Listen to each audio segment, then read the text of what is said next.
So you've got some kind of disguise lined up, right? Yep, all set.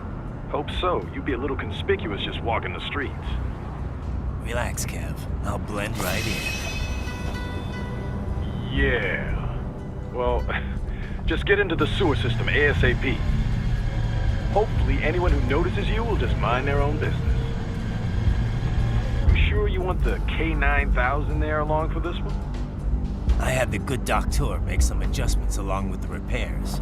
Remote piloting and AI wiping have been disabled. So yeah, I say let's throw him a bone. Wordplay. My exoskeleton resembles a canine. Canines enjoy bones. Amusing on 2 levels. Let's go.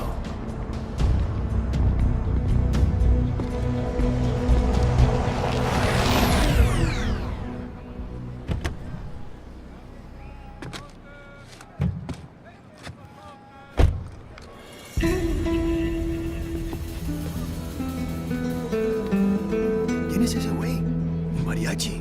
¿No? ¿Un cyborg? Ese sombrero. ¿Qué?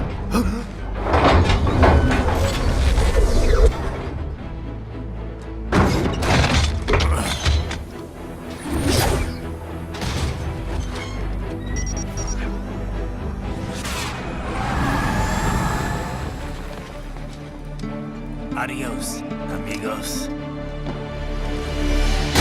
¿Viste? Qué raro, ¿eh? Hay que hacer que no lo vimos. Vámonos ya.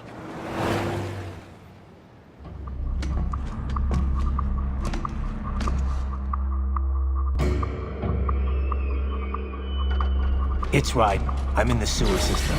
All right, let's get started. Your mission's to investigate the Desperado-affiliated research center somewhere in that area. According to the intel from our client, the lab's been dumping illegal waste into those sewers. FYI, they're also involved with the cartels in human trafficking. Allegedly, anyway. This just gets better and better. Tell me about it. We need you to infiltrate the lab and find out everything you can. Of course, you'll have to find it first. We still don't know the exact location. So I'm looking for anywhere the lab might hook up with the sewers? Yep. If they're actually dumping waste, they've got to link up somehow. Find that connection, sneak into the lab, and see if you can find evidence implicating them on anything. No problem. Stealth's my specialty. Right. Well, we'll see. Do we have any idea what kind of research they're doing there? Not really. Maybe something related to all the people they're trafficking. Like experimentation? It's possible. First things first, though. Find a way into that lab. Oh, right. It says here the locals say black crocodiles live in those sewers, so you know, watch out. Black crocodiles? Could they be talking about UGs? Maybe just an urban legend. But still, be careful. I will scout ahead. You will provide backup. Sir, yes, sir. Commence operation.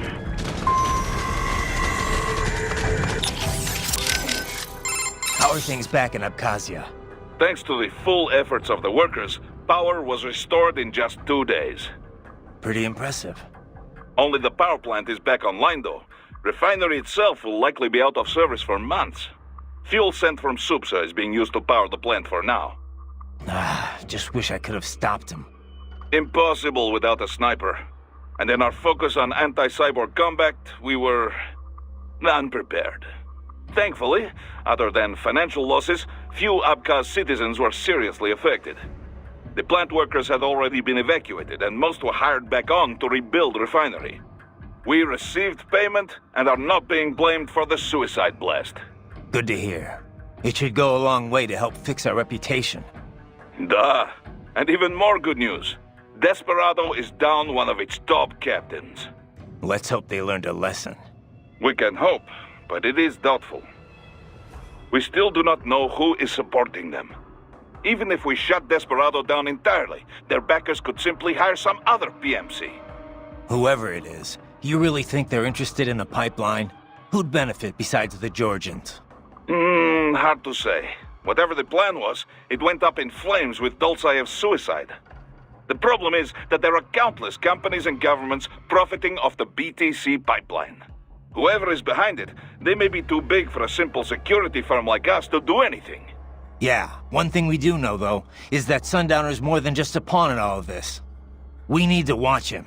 Trafficking or not, we need to stop their operation here. Find the evidence, and perhaps we can do that. And Tovarich, be careful. Have you ever worked with this client of ours before? Duh. Several active human rights groups engage in non-violent interventions like this one. Typically, they hire firms like ours to provide security and backup. Most serious human rights abuses take place in unstable regions, after all. Legitimate human rights groups, not fakes set up by oil firm or such things, they cannot handle it. Yeah. It's different for private groups working in hostile regions, especially when some of that hostility comes from the local authorities. Indeed. NGOs and security firms play a greater role in peacekeeping, too. You know, DDR business. Disarmament, demobilization, reintegration. Like the UN runs it. Usually, carrying weapons is not permitted for the group involved, for obvious reasons. So outfits like ours run guard duty. If the locals don't like armed peacekeepers, then they pretend to be unarmed observers instead. Duh. It's beneficial for the client if the locals are aware of the firepower backing them, though. I've drank tea with the sort of people my company would normally be pushing back with the butts of our rifles. It's very different from usual. More direct sort of security work, especially at beginning. But I got used to it. Less danger of unexpected conflict, and the pay is pretty good. We've built a good reputation for this kind of work. This is why NGO hired us for this job. How are things backing up, Cop? Thanks. Pretty. Only fuel, and then the we Let's. even Whoever. the web We. and to Miss Trawl mentioned someone from her past. Any idea who that could have been? None. I checked her file again, couldn't find a thing. Definitely not Dolzaev. Probably not Sundowner either. No. The way she put it, it didn't sound like anyone I've encountered so far. Maybe someone involved in backing Desperado. If so, sounds like they're providing more than just financing. Maybe they share the same philosophy. That'd be bad. People willing to die for their leaders aren't so easy to predict.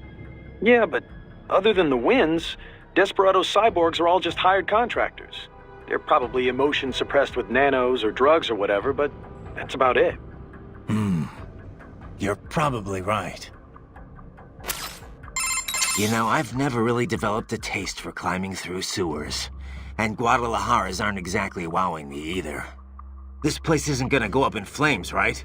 I think I saw something about that in the briefing. You're talking about 1992? What a mess. Over 200 people killed. That was almost a half-century ago, though. You smell anything off? Before the explosions, residents complained they smelled gas from the sewers. I'm in a sewer, Kev. You think I've got my smell receptors on? Local air analysis doesn't show anything potentially poisonous or explosive, though. Well, you ought to be fine then. Besides, little gas explosion's probably not gonna kill someone like you. Well, that's very encouraging. Seriously, though, Guadalajara is not a bad place, at least from what I've seen. Oh, it's not. Second largest city in Mexico, after all. I've actually spent a lot of time down there. It's got a lot of charm. The architecture is a fusion of Latin and old colonial Spanish culture. The city's historic district is home to a massive cathedral overlooking the whole town. It's always bustling. It's a lot of fun just kicking back and watching the locals. Walking around the Libertad, taking in the sun with a cerveza in one hand, mariachi band nearby. No better way to spend a weekend, let me tell you. If this PMC thing doesn't work out, you'd make one hell of a tour guide. Meanwhile, I'm down in this dark, filthy, humid, cramped sewer. Also, if you ask me, the girls over there are the hottest in all of Mexico. You wouldn't believe some of the chicas I've chatted up. On the street, in the shopping malls, at the bars. Sounds like better company than a robo-wolf and a bunch of plague-ridden mice. Well, hang in there. I'll buy you a shot of tequila after we wrap this up. The city of Tequila's not far, actually. That's where it originated. I'll take you up on that. Now let's get this over with. Hey, Kev, let me ask you something. What's up? We've been over pretty much all the... No. Those girls in Guadalajara, you never told me what happened. Jeez, man, we're in the middle of a mission here. So they used you for free drinks and then took off, I take it, huh? Well, they weren't really my type. I'm more of an intellectual, you know? I don't go for just any random girl at a bar. Looks are one thing, but I need someone I can talk to. Someone fun but clever with a good sense of humor. Yeah, that's what I thought. Look, Kev, you're in your 30s now. It's time to stop holding out for Lil Miss Perfect. You just need to find someone nice. You know, settle down, start a family. Okay, Mom. Okay. Laugh all you want, Kev, but having kids will change your life. I can't see him all the time with work and all. But whenever I'm back home, he's always so excited to see me.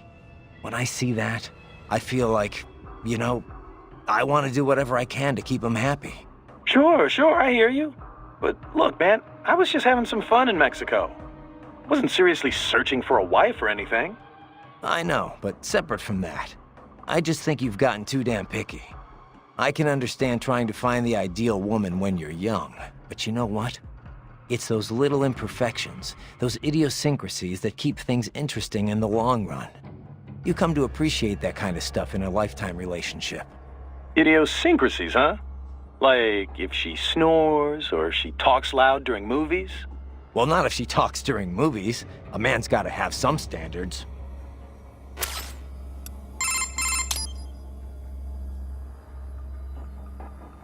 I can't believe Dolzaev blew himself up. Pretty common terror tactic. You don't usually see the leaders doing it, though. It's one thing to get your flock pumped up on the glory of dying for the cause, but it's not often they actually go through with it themselves. You gotta have a public face, after all. The guy who gets to claim responsibility on the evening news. In a weird way, Dolzaev showed some serious dedication. Not that I'm about to praise him for it. Yeah, still a terrorist. A suicide bomber in the end. If that's what you want to call him. Still, he kind of failed at it. How so? Well, all that explosion did was put a dent in Abkhazia's budget. More Russia's, really. They're the ones rebuilding the refinery. The coup didn't work out. He couldn't overthrow the government. He was barely a blip on Russia's radar. So, you're saying the bombing didn't accomplish any of his goals? He did it just because he was cornered? Sounds more like just plain suicide. Yeah. Probably wanted to end things with his own hands. Like a samurai committing harakiri. Still not something to be commended for, though. Yeah. Lumping him in with true warriors like the samurai just gives them a bad name.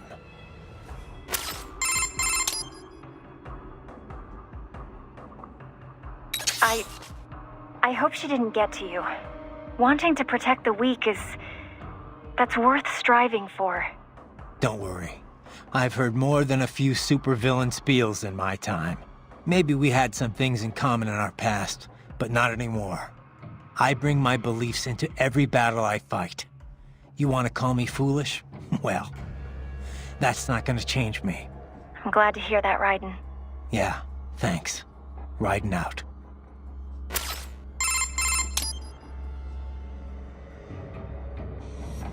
Say, Raiden, where'd you get that hat you were wearing?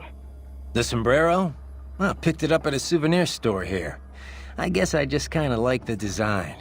Also, when you're on a scout mission, it's vital that you use the local attire to blend into the background. Yeah. I think it looked pretty good on you. You looked like some kind of mariachi singer.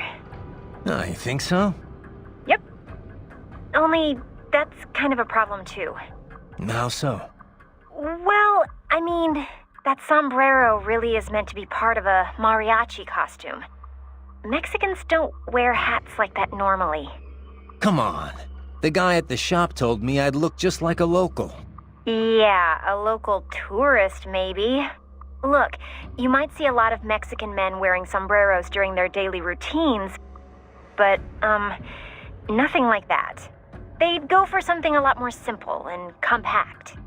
Something not all that different from cowboy hats in the Old West. Are you sure?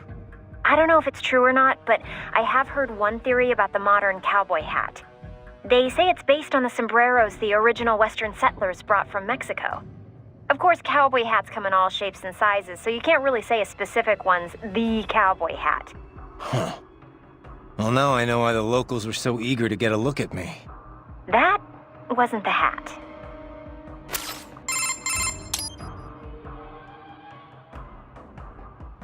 By the way, Raiden, have you ever eaten nopalitos? They're typically called nopales. Huh. Oh, like that street vendor was selling. Nope. No pales. Well, that's too bad. You really ought to try some while you're in the area. Yeah, but it's from a cactus, right? Doesn't it taste all thin and watery? Not at all. It's kind of like the flesh of aloe vera leaves or the seaweed used in Japanese cooking. It's got this really soft but crunchy texture, and it's really versatile. You can eat nopales as is in a salad, saute them, stir-fry them with steak, put them in tacos. You can even toss them in a blender to make some juice. I had no idea. Tell me about it. I got hooked after Boris took me to this one Mexican restaurant. After that, I just had to learn more about them. Ooh, for example, they're really low in calories. They also have lots of soluble and insoluble fiber, which not only promotes digestion, but is great for maintaining healthy cholesterol and blood pressure levels. It's even thought to help prevent intestinal cancer. It's packed with healthy stuff too, like vitamins B and C, potassium, and iron. Okay, I get it. It's good for you. So how does it taste? Huh? I just told you. Never mind. Probably can't capture any food down here anyway. Not that I'd need to. My muscles run on fuel cells, and I've got enough blood sugar to keep my brain running for another week. Well, you can still eat though, right? Yep. So, how about we all go out for Mexican once you're done? Food's a lot more than just an energy supply, you know? It's meant to be enjoyed. With that, I agree.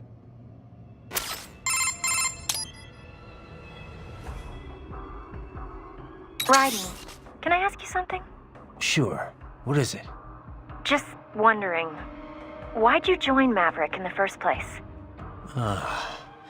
Well, Boris and I go way back.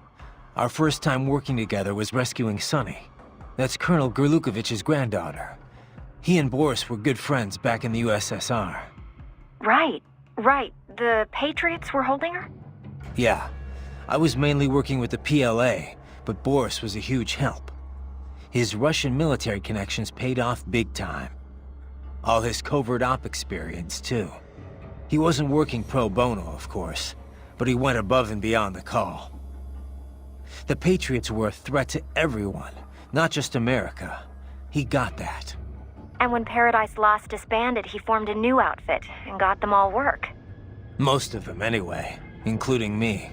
Did you ever consider another line of work? Something non-military, I mean?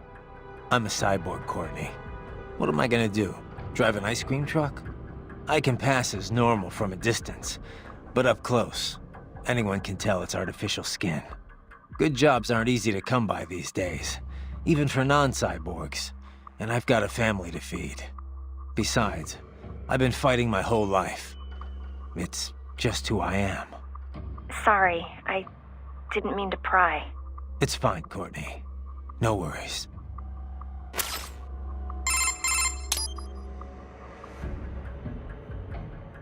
So, Courtney, you've heard my story. What about you? How'd you end up at Maverick? Me? Well, it's funny. I was a business major, actually. Thought I'd go for an MBA. When I was in school, there was a lot of talk about the widening gap between rich and poor. I figured I'd join the 1% and never have to worry about money again. Pretty noble, huh? Anyway, around then you started hearing all about this war economy stuff on the news. I was, I don't know, disgusted, I guess. Disillusioned, for sure. And that changed your mind? It wasn't just the war stuff that bothered me. It's everything it represented. How so much of what the First World enjoys comes at the expense of Third World people. The more I researched, the more I realized how bad things are. Underreported, too. After that, money wasn't such a priority anymore. I know how trite that sounds, but it's true. I wasn't naive, though.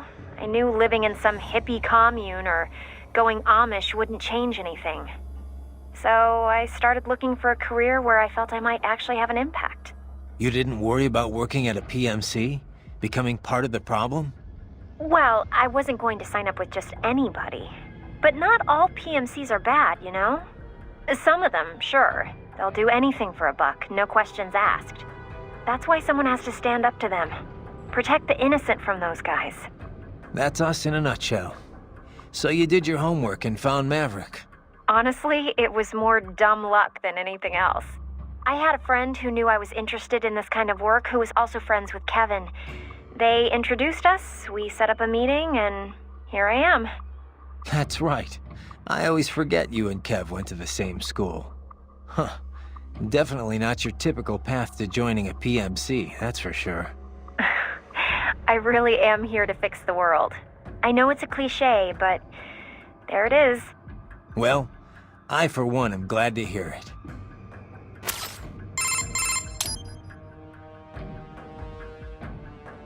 So how's it been since you joined Maverick, Courtney? About what you expected? Not even close. I had no idea what I was signing up for. You deal in a lot of expensive weapons and equipment that can save people's lives. But at the same time, you can't just ignore the bottom line. You catch yourself measuring lives and dollars and cents. Yeah, the business side can get pretty messy. Messy is right. But I won't just ignore it. I can't make informed decisions without confronting the ugly realities. Not an easy burden to bear, Courtney. Well, if it ever gets to be too much, I'll reconsider. But for now, I'm fine. I can handle it. Remember now, Raiden. Left hands. Recover as many as you can. I got it, Doc. I got it. I'll bring back all the flash memory you can handle. Holographic memory. It's very different from standard semiconductor memory, you know. Yeah. But it's still solid-state storage, right? Well, yes, but they are perhaps more different than they are similar. Holographic memory utilizes the same optical interference that holograms rely upon. Right. That image is used to appear 3D. Traditional media reads and writes bits on a two-dimensional surface in linear fashion. Holographic memory, however, does this in 3 dimensions, using light at different angles. And that gives you what? Speed. It can read over a gigabit of data in a second. And capacity. A 2-inch square cube of lithium niobate crystal can store 4 terabytes of data. It is also highly resilient against data loss caused by damage to any part of its media. This is because the bit information is not localized, but used as an optical diffractor across the medium. For battle data, there is no better type of storage. Beats having a hard drive clacking away inside your arm anyway. Indeed. Spinning media. Hard to imagine we ever put up with such nonsense. So, Doc, what kind of data can you extract from those left hands anyway? Oh, all manner of information. But the short list? Energy consumption, damage level, intracranial and blood pressure, blood sugar, other vitals, GPS history, speed and acceleration data, radio and optical readings, recorded computations from the internal expert battle support system. Doc. Time-stamped readings of distortion and acceleration gauges whenever the body was impacted. Stress is applied to the CNT muscle fibers in all 4 limbs, as well as any localized breakdowns. All right, Doc. Power consumption rates, remaining battery charge, type and amount of weaponry used, codec logs and wavelengths, voice transcripts, encryption methods. Okay, Doc, okay. Sorry I asked. As a field of technology, cyborg warfare is still in its infancy, you know. It is my duty as an engineer to collect and analyze as much data as possible for every conceivable situation. The resulting database will help drive future technology, both modifications and advances. Makes sense.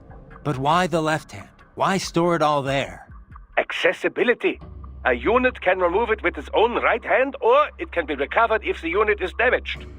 I would advise you not to remove your own holographic storage, however, unless absolutely necessary. To facilitate recording of everything you see, hear, and so on, it is tied directly to your cranial nerves.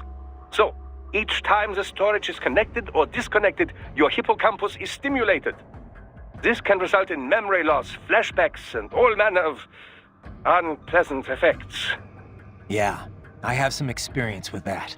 It's a little more than unpleasant. Perhaps we could chit-chat later, Raiden. I'd hate to occupy too much of your time. So, what is your next move? Wolf? You're a one-of-a-kind prototype, right? Correct. I was originally conceived as a weapon to replace humans and cyborgs. Conversation and intelligent decision-making were deemed essential to the role. The project was eventually cancelled after 3 years in development. Why? I have intelligence, but I lack a specific quality essential to any combatant. What's that? Brutality. I am not human, thus I lack the brutality inherent to humanity. I was shut down, then revived, apparently on Sundowner's orders. Sundowner? But what's he want with you? Unknown. A manifestation of his sense of humor, perhaps. As a machine, I am more sensitive to my fellow man than an actual fellow man. This amused him. Guy has an odd sense of humor. So, you were under Mistral's command all this time? I originally took orders from Sundowner, but not for long. As a novelty, I did not last. Mistral saw more potential in me. What'd she see? Unknown. However, she apparently enjoys the company of dogs. She demanded 100% obedience. As long as it was given, she treated me well. She was looking for companionship? That I cannot say. I still have relatively little communication experience with humans. My ability to read emotions not explicitly expressed by speech is lacking. Raiden, unidentified UGs are patrolling the sewers. Exercise caution.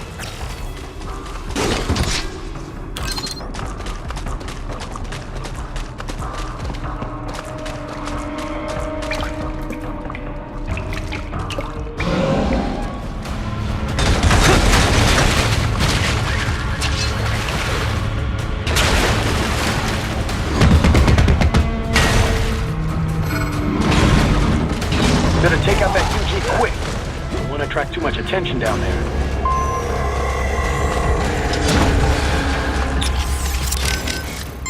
Ah, the Mastiff. That body makes it good in close quarters combat. It uses those arms to grab and damage foes. Moves like that you cannot parry, Raiden. You need to avoid them completely. Watch carefully to tell when it will grab rather than punch or some other attack. Ah, the Mastiff humanoid UG. In all the industry, its proportions are the closest to a regular human being's. It's not a cyborg? Not at all. It may be styled after one, but its behavioral patterns are relatively quite basic. It's still quite a way off from believable human behavior, you know. With a stronger AI, I could see Mastiffs taking the place of common infantry perhaps, but no more. Regardless, do not underestimate their strength or their armor. Weaken them with standard attacks before entering blade mode for the final strikes. Raiden, ambulatory unmanned gears detected in sewer network. What? Desperado's already spotted us? Negative. These UGs are not engaged in proper perimeter security. Even were the lab anticipating our assault, they would not set up patrols down here. It is too far from the lab to be effectively guarded. So what are they doing down here? Judging by their behavior, I believe they are gathering AI behavioral learning data. Meaning? With neuro AI, there is no delineation between hardware and software. You cannot simply extract the learning data from one AI and insert it into another. In order to prepare a UG's AI for deployment, each must learn its duties on an individual basis. So they're using a Mexican sewer as their training ground? No, it would be impractical to implement on-the-field training for every AI in their force. In most cases, AIs are fed simulated data sets, plus feedback based on their chosen actions. Put another way, they engage in VR training. So then why are they here? I believe they are collecting data to improve upon their VR training code. To build a better VR regimen, they must go out in the field to experiment and gather data. It is probable they are using the sewers to help improve their AI's behavior in enclosed spaces. That's the sort of subcontracting work this lab does? It appears likely. Oh, great. And here I was hoping the worst we'd have to deal with is toxic waste. Unfortunately, not. Your only option is to fight. Never let your guard down.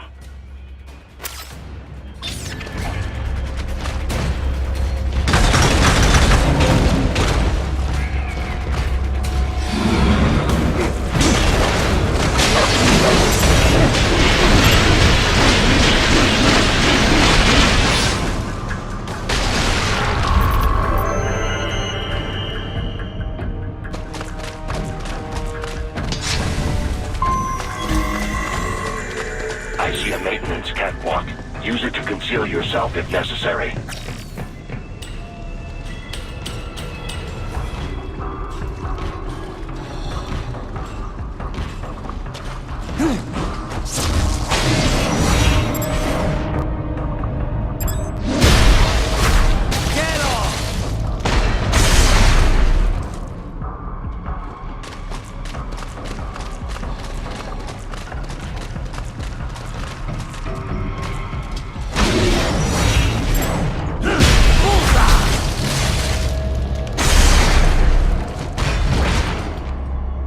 There's the Raiden I know.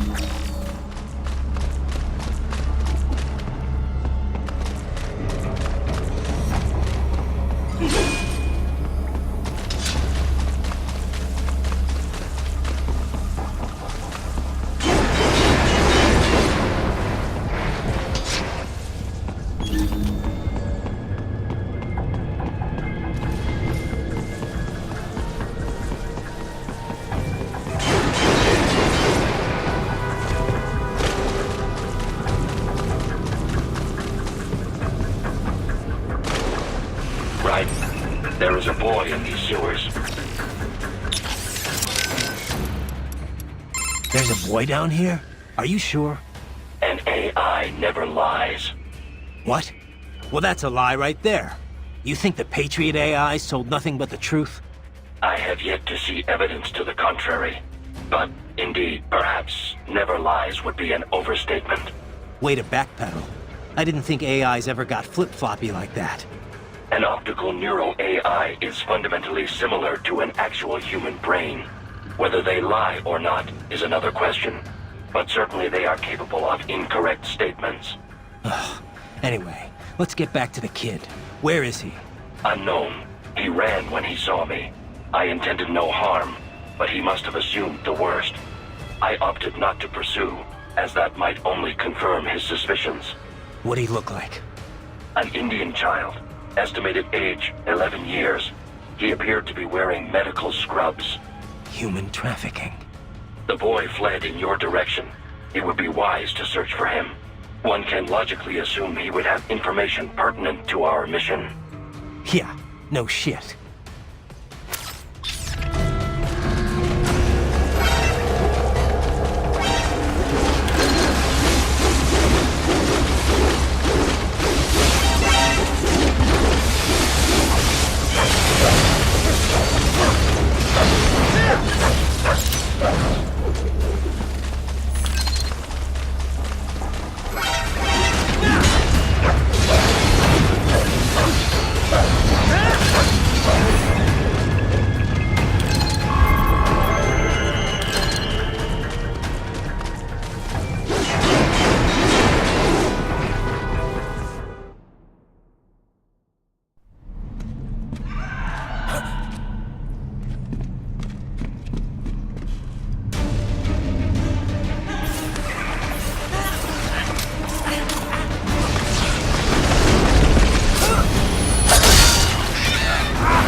refugee is called a Raptor. I hear they are typically deployed in groups. Concentrate too much on one, and you leave yourself open to attack from the others. You need to keep situational awareness at all times against them, Raiden. Ah, the Raptor, yeah? A UG designed to operate in groups. Their AI is such that they are aware of and commiserate with their peers. If a Raptor they identify as one of their own goes offline, they respond with a sort of primitive anger. Like a wild animal might respond in the natural world. Indeed. In typical UG optical neuro AIs, the section corresponding to the cerebral neocortex is, well, it's quite a bit smaller than a human brain's. They truly are closer to beast than man. You will need to do some damage to a raptor before you can cut them to shreds. And you will want to make sure the situation is ideal before you do strike the final blow on any one of them. You will need to damage and weaken a raptor's armor before you can cut through it. Don't let the rest of the herd distract you. Stay focused and act quickly. How is Wolf faring? Hard to say just yet. Seems like he's doing okay. Good, good. I'm so pleased my repairs were effective. He seems happy enough, but I don't know. Can a machine really be happy? Maybe he's just being directed by his programming to behave that way. And what is wrong with that? If something you do for someone else is appreciated, it makes you happy. It's a perfectly normal reaction, one that applies whether you're man or machine, and whether or not you have intelligence. I guess so. When you watch a film, does it not make you happy when good things happen to the heroes in the end? I'm not seeing the connection. Well, those heroes are not really happy. They're just following a script written by someone else. The actors have human intelligence, but the characters themselves do not. It is a facade, an imitation. And yet we still feel an emotional connection. It does not matter that it is make-believe. Now, I certainly don't know whether the AI you encountered in the past was neuro or not. But Wolf most certainly is. And with a neuro AI, it is not so simple as working off a set computer program. You can define intelligence however you like, but personally, I see no reason not to say Wolf has it. It possesses a neuro AI structurally similar to the human brain. It has learned enough of the world around it to be capable of human speech. Truly, an astounding artificial intelligence is at work here. One, I suspect, could make for substantial business opportunities given the chance. Think of the possibilities, Raiden. What do you think a truly intelligent AI could do for the world? I'll let you know if I think of anything. Raiden out. You know, Doc, if you're such a big believer in cyborgs, why haven't you made the jump yourself? An excellent question. There is one very good reason for this. And that is? Wait. Is there some problem with the tech you didn't tell me about? No problem with the technology. The issue is I would be required to be separated from my original body before I could be transferred. And? So what? Well, then there's no way for me to oversee installation into my new body. You could have someone else do it. Ha! Amateure! Hacks! I would not trust the average cybernetic surgeon to repair my toaster oven. I possess one of the world's foremost minds on this field, Raiden. This is not a boast, it is a fact. Entrusting that to someone less talented, just imagine a great architect asking an infant to build his new home. No offense, but I mean you're just assembling some... Raiden. Raiden, this is not like putting together your bookshelf. It is quite literally brain surgery. More than that, in fact. There is an art to doing it correctly. All right, Doc, all right. I hear you. I suppose I should not expect you to understand. Regardless, I am in fine health for now. Perhaps by the time my body begins to decline, there will be others that might be trusted with the duty. But which body to choose? Perhaps a young female frame to surprise all my colleagues. To surprise your colleagues, right.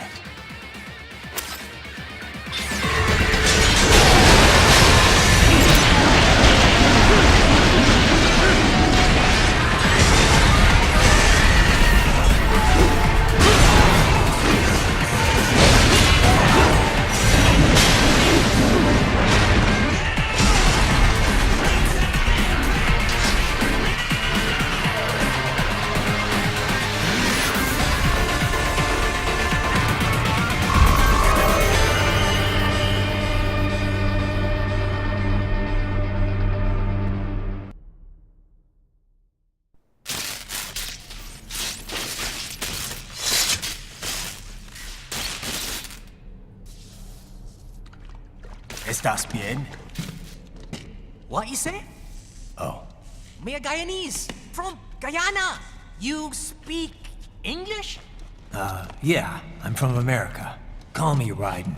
Me name George, like Georgetown. George. And just like all damn America president. Yeah. So what are you doing here? Me? What the rest of you do here? You lose the map of Ninja hideout, Ninja man? No, I'm looking for bad guys. Ah, damn skunter research lab. You know about it? Me know me now go back. Hey, you not one of them skunt, nah? Nah, I guess you're alright. If you're a cyborg, you know who they is? Sort of. What happened to you? Oh, me been live on the street, rake and scrape for a bob, nah? Then this good need dressed like the mafia say, hey boy, you want a job? What the worst gonna happen, nah? But that mother scunt don't put me on a ras boat. They pack us all a big old dirty container. Next thing we know, we're here at that zombie lab. All kids? Like you? Yeah, a lot of boy. But then me been over here what them scunt wanna do. Snuff us out. And got all day organ. So you ran. Uh-huh. Is she me not a bad-ass robot ninja man, same as you? Ha! Me been strongest cyborg ever. Warlock all them phantoms in black clothes that eye pass me. Starting to sound like a bad guy yourself. Just playing, nah? Me done plenty bad thing. But me not kill no man. Nah, never. Good. We tried to warn the boy. I say, IOD's brain gonna get cut out. Run your ass out of there. But them boy with me no understand. They like Spanish or something. So me the only one for escape. Then that machine come after me and... And I know the rest. George, I need every detail about how you escaped. Oh.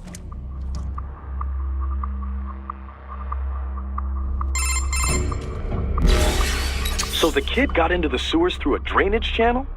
Yeah, he says the channel is super tight, but there's some kind of shutter next to it. Got it. That must be where they dumped the waste. There's something else. It sounds like a Desperado exec was on site yesterday. If a Sentry cyborg was on hand for the meeting. You should be able to review their video log, provided you can find a server access terminal. That would give us the evidence we need, as well as a little peek at the level of their technology. So what about the kid? I made sure the area was secure and told him to sit tight. Can you pick him up? Sure. I'll send a couple agents for him. You just focus on getting into that lab. If what he said is true about the organs, we need to hurry. Agreed. Raiden out.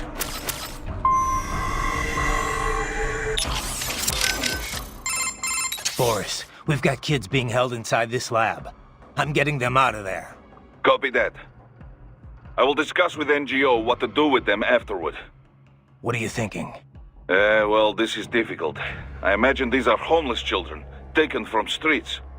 Likely they have no home to on streets. We could look for adoptions in US, but some of these kids may be criminals. Could be drug addicts, HIV positive. Not so easy to find homes.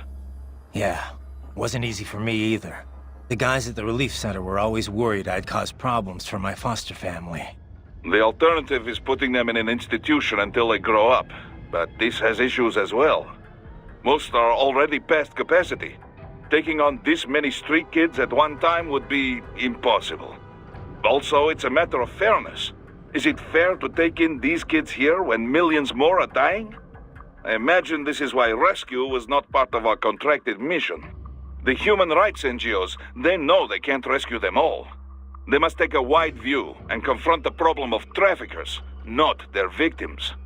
Well, we can't just sit here and let them pull kids to pieces. Duh. On this, we agree. For now, rescue the children. We'll worry about the fallout later. Copy that. Raiden, I said earlier this is an infiltration mission. But if it comes to combat when rescuing the children, so be it. If enemy cyborgs attack, you are free to respond with all available force. I figured. Attacking first, that would be a gray area, legally speaking. But I doubt anyone would take us to court over it. Yeah, I doubt it too. Just keep your hands off all non-combatants. That would violate international law, not to mention morals of company. I hear you. That kid said he's from Guyana. That's on the Caribbean side of South America, right? Know anything about it? A little, though I'm more of an expert on Africa than the Americas. To be exact, Guyana's sandwiched between Venezuela and Suriname, with Brazil on its southern border. Of course, the Venezuelan border is sheer rainforest. There aren't even any roads through it. You have to cross the Guyana Shield to get to Brazil, too. So it's pretty isolated from the rest of the continent. Most inland connections run through Suriname, opposite of Venezuela. Beyond Suriname is French Guyana. The three countries are referred to as the Guyanas, and the entire region's got its own unique culture sphere. The Guyanas? I've heard the name, but I don't really know it at all. Same here. I do know the region's a lot smaller than Brazil, or even Venezuela for that matter. As you know, most South American countries have Spanish as their official language. Brazil uses Portuguese. Guyana, though, uses English. Suriname uses Dutch, and French Guyana uses French, naturally. A kind of divide-and-conquer approach to colonialism, huh? Yeah. They're all independent now except French Guyana, though. Sort of like what you see in Africa. I did some research after you met George. Culturally, at least, Guyana's more Caribbean than South American. Yeah? He looked a little Asian to me. There's a lot of immigrants from India living there. They were both British colonies, after all. There's a lot more influence from the UK than India, though. I mean, look at George's name, after all. An English-speaking South American of Indian background. Everything good over there, Raiden? You, don't seem like you're in much of a hurry. Give me some time. I've got a lot of intel to gather. Speaking of which, I'd better get going. Riding out. Those brains are from the street kids they picked up in Central and South America, right? Abducted by traffickers and sold to Desperado. Right. And now it looks like they're selling off their organs. That part of the world's full of homeless kids. True. Though really just about every nation's full of them. Except the richest ones, that is. You see a lot of them across the African and Asian continents, too. Estimates put the worldwide number of homeless children at anywhere from tens to hundreds of millions. Kind of a broad range. I guess it's hard to do solid research in the kinds of places where you'd find them. True enough. The way the Human Rights NGO put it, though, it's hard to define what a street child is. There's lots of different types. Some are on the street because they ran away from home, but really they can return any time. Some work on the street but go home at night. And some kids literally live on the street with no family. Go home at night? Those kids still count as street children? Well, point is that there's no set definition. Everyone involved has their own take on the issue. Without a clear definition, estimates inevitably end up all over the map. Makes sense. If you're going to talk about street kids, though, I think you need to differentiate. There are the kids who live on the street and the ones that just work it. Little things can make a huge difference if you've got a home and a family to fall back on, even if you're just running a fruit stand or shoe shine operation.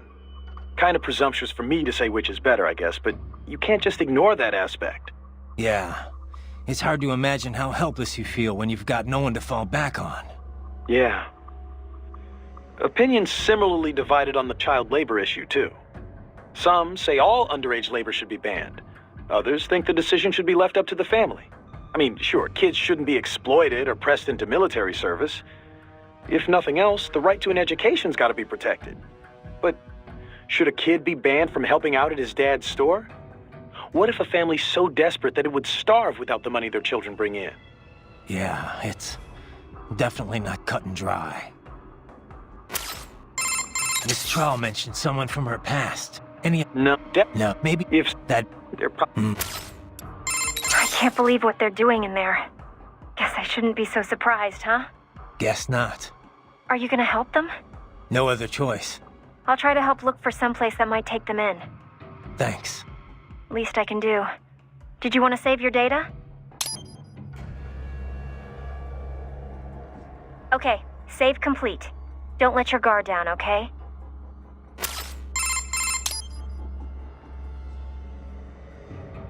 By the way, I didn't know you spoke Spanish. I've got the US Army to thank for that. I was in a group called Foxhound, although it doesn't exist on paper. We were isolated from the other soldiers. Day after day of VR training. I heard about that. It's not like it was all VR, though. Special Forces guys need advanced physical and communication skills. I had to do all the basic training and language schoolwork, too. We even trained in the Afghan village set up at Fort Polk. The Afghan village? They built a mock urban area on a base in Louisiana for training purposes. It was a hell of a lot more realistic than the VR training we had back then. Nothing compared to cyborg training, though. Having it jacked right in like that. They say it's so realistic now you can feel your blade cutting through flesh.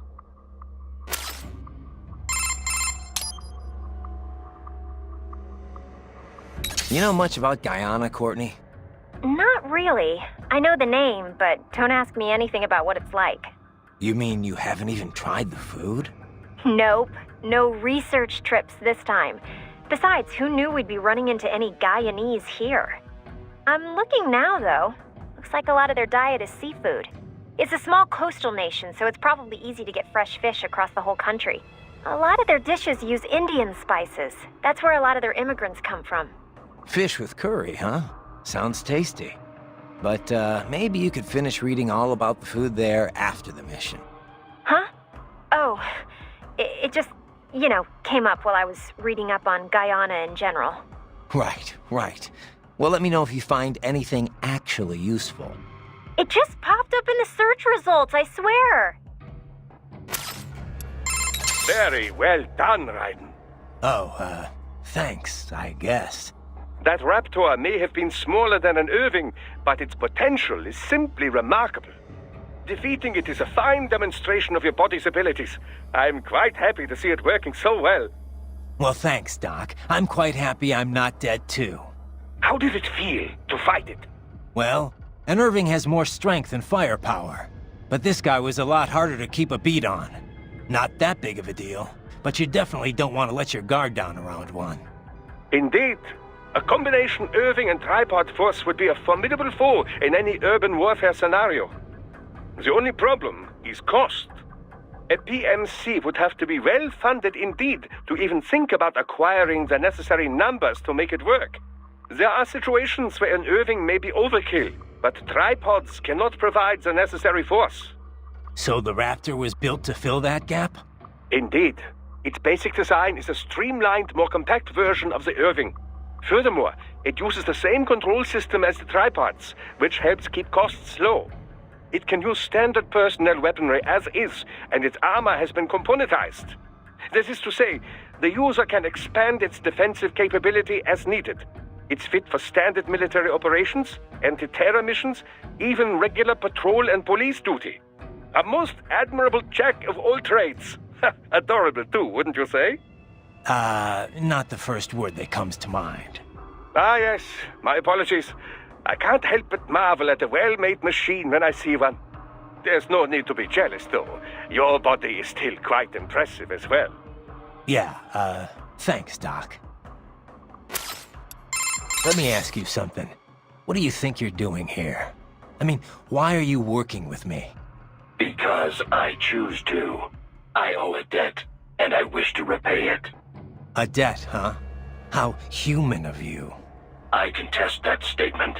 Many humans possess little or no sense of obligation at all. And many are entirely willing to trample their fellow man for personal gain. I know. But is that it? I mean, you're willing to follow me, put yourself at risk just because of that? What do you think of what I'm doing here, for example? A delicate question. I do find it difficult to rationalize your mission to rescue the children. If you wish to save children in need, there are hundreds of millions of others equally in need. Thanks for the support. However, we must still uncover the full extent of Desperado's activities. And as such, it is meaningless to debate best practices without sufficient information. All right, then. No more questions, Your Honor.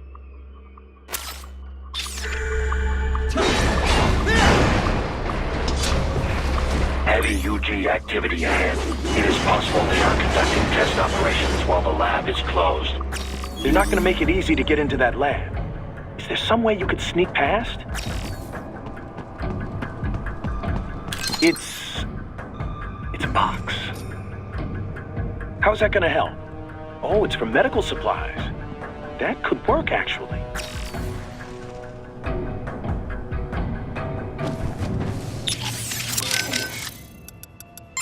It appears you have entered the sewer's maintenance corridor. It connects individual water conduits for inspection and work access. Additionally, it is used for material storage during expansion and construction work. How do you know all this? These are all logical assumptions.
We intercepted call for backup during your last fight.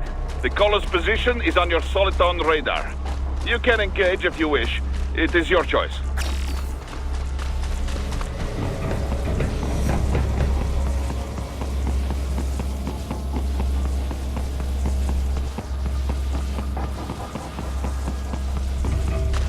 You're under attack!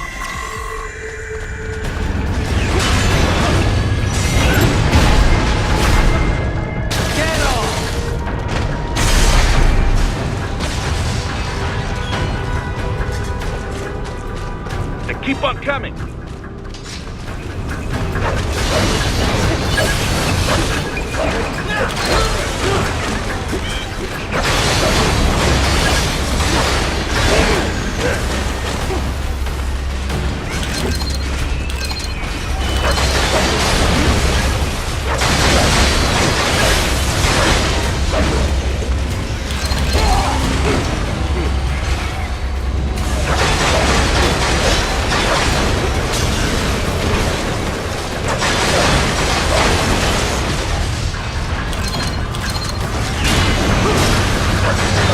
Good, Raiden! Very good!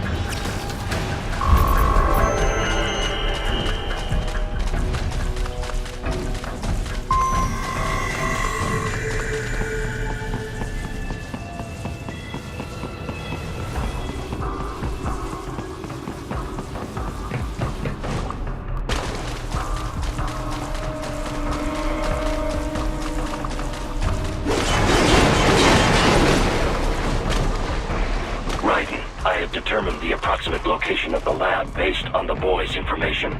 It is marked on your Soliton radar.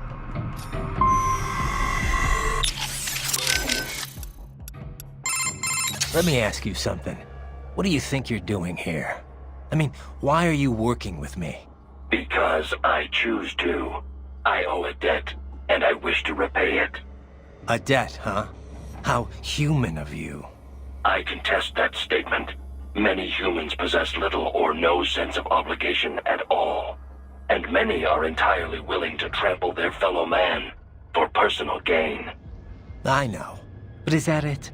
I mean, you're willing to follow me, put yourself at risk just because of that? What do you think of what I'm doing here, for example? A delicate question. I do find it difficult to rationalize your mission to rescue the children. If you wish to save children in need, there are hundreds of millions of others equally in need. Thanks for the support. However, we must still uncover the full extent of Desperado's activities. And as such, it is meaningless to debate best practices without sufficient information. All right, then. No more questions, Your Honor.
Pretty well hidden, I gotta say.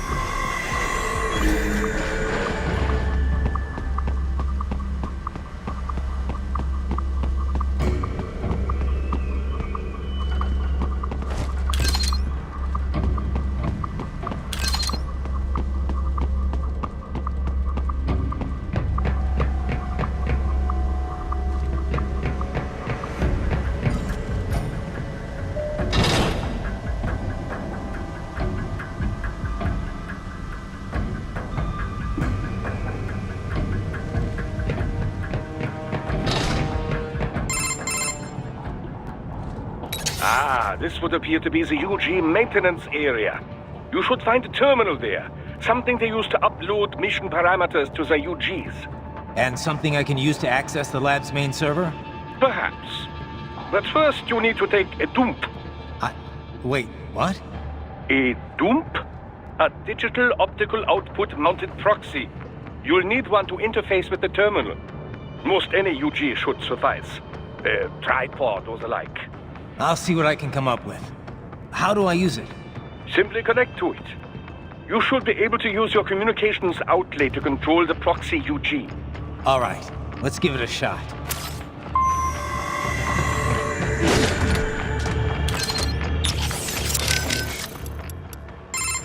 Have you located any tripods, Raiden? None around here. They may be clustered near a single spot. A maintenance area, perhaps. Have you checked there? I will now.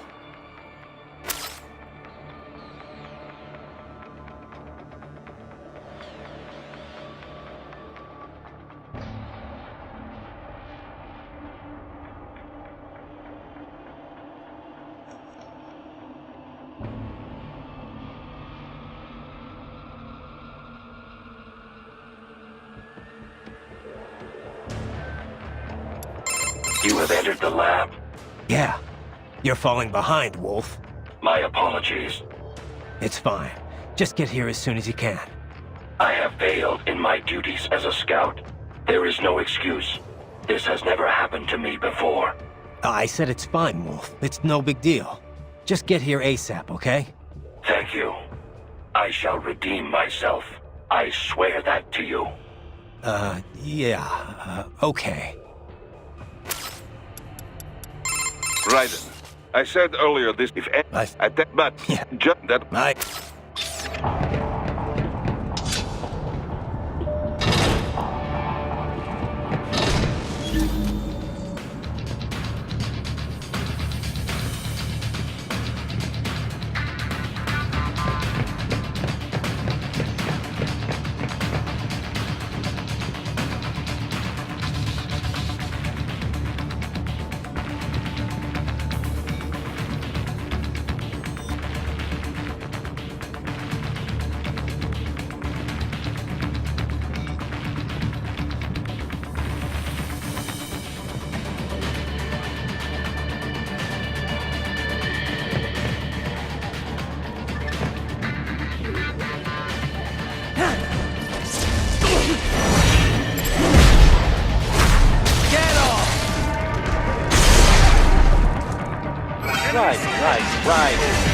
I thought you said stealth ops were your specialty.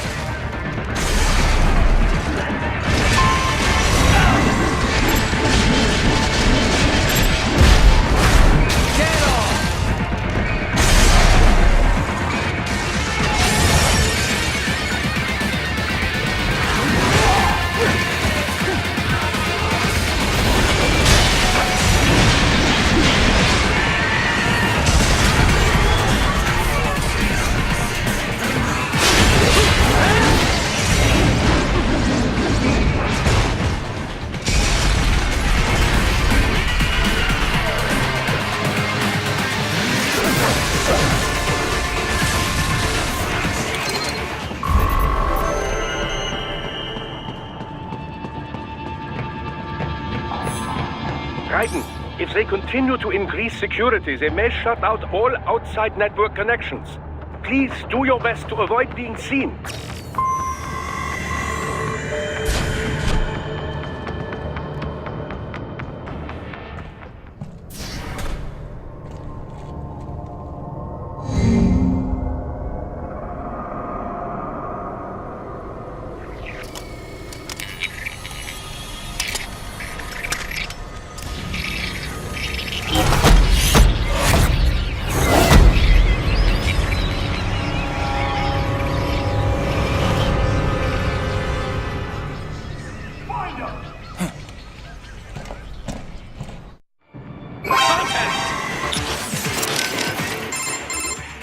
Enough, Raiden. It's time to focus on defeating the enemy. Take care of that enemy first, Raiden.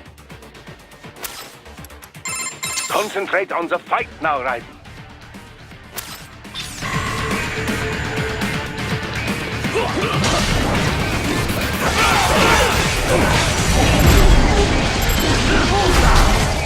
Get off!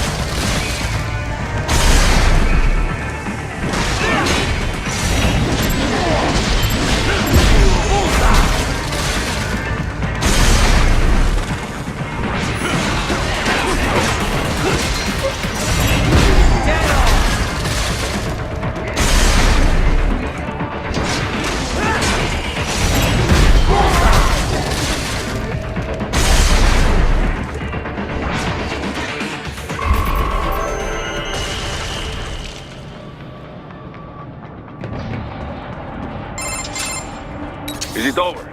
For now, yeah. But that room, those were cyborg brain casings. Duh. We saw. George said they were harvesting organs from kids. Yes. This must be why they are trafficking children. Perhaps other organs are being sold elsewhere, but they are definitely taking the brains. Jesus, are they making these kids into cyborgs? Wait, the cyborgs you've been fighting, did they seem like they might be kids? You said earlier that child soldiers have a telltale approach to combat. Yeah, but I didn't see it here. Those weren't kids. So, what? Desperado's just doing the surgeries there? We've got to do something about all those brains. And the other kids George was talking about. He just escaped a few hours ago. They couldn't have taken all their brains out that fast. True. There could still be a bunch of kids they haven't touched yet. I better move.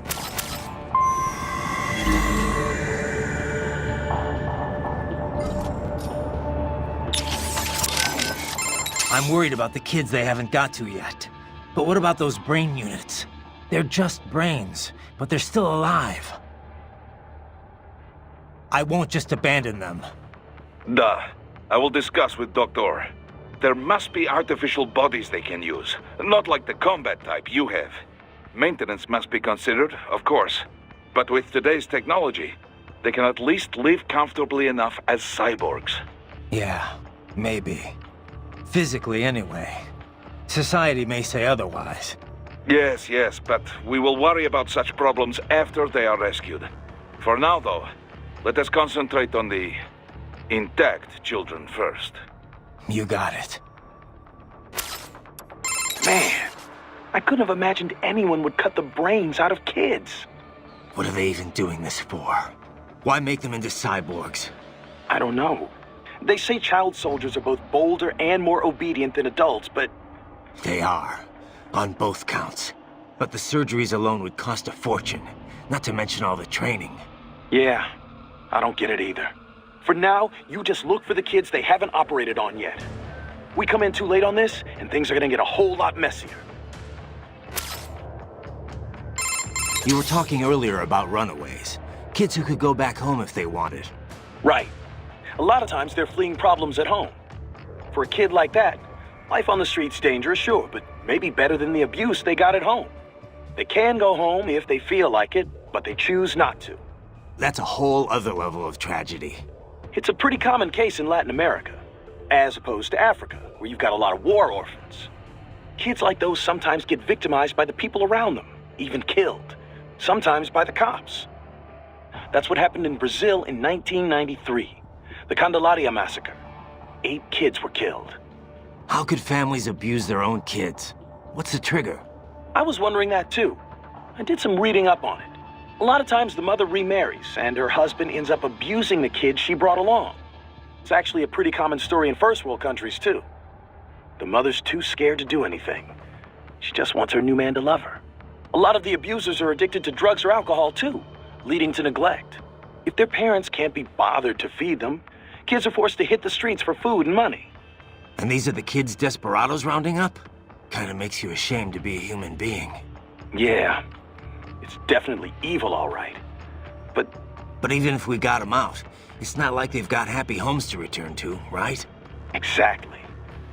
Most of them, well, a lot of them don't make it to see adulthood.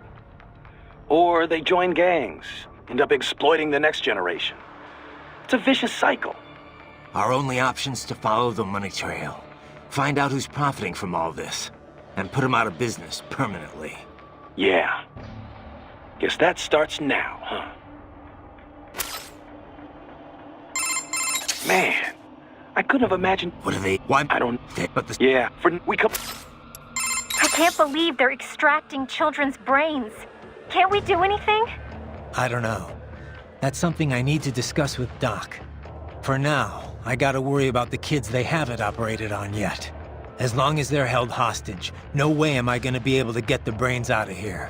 Yeah, you better hurry. Oh, but maybe you should save first.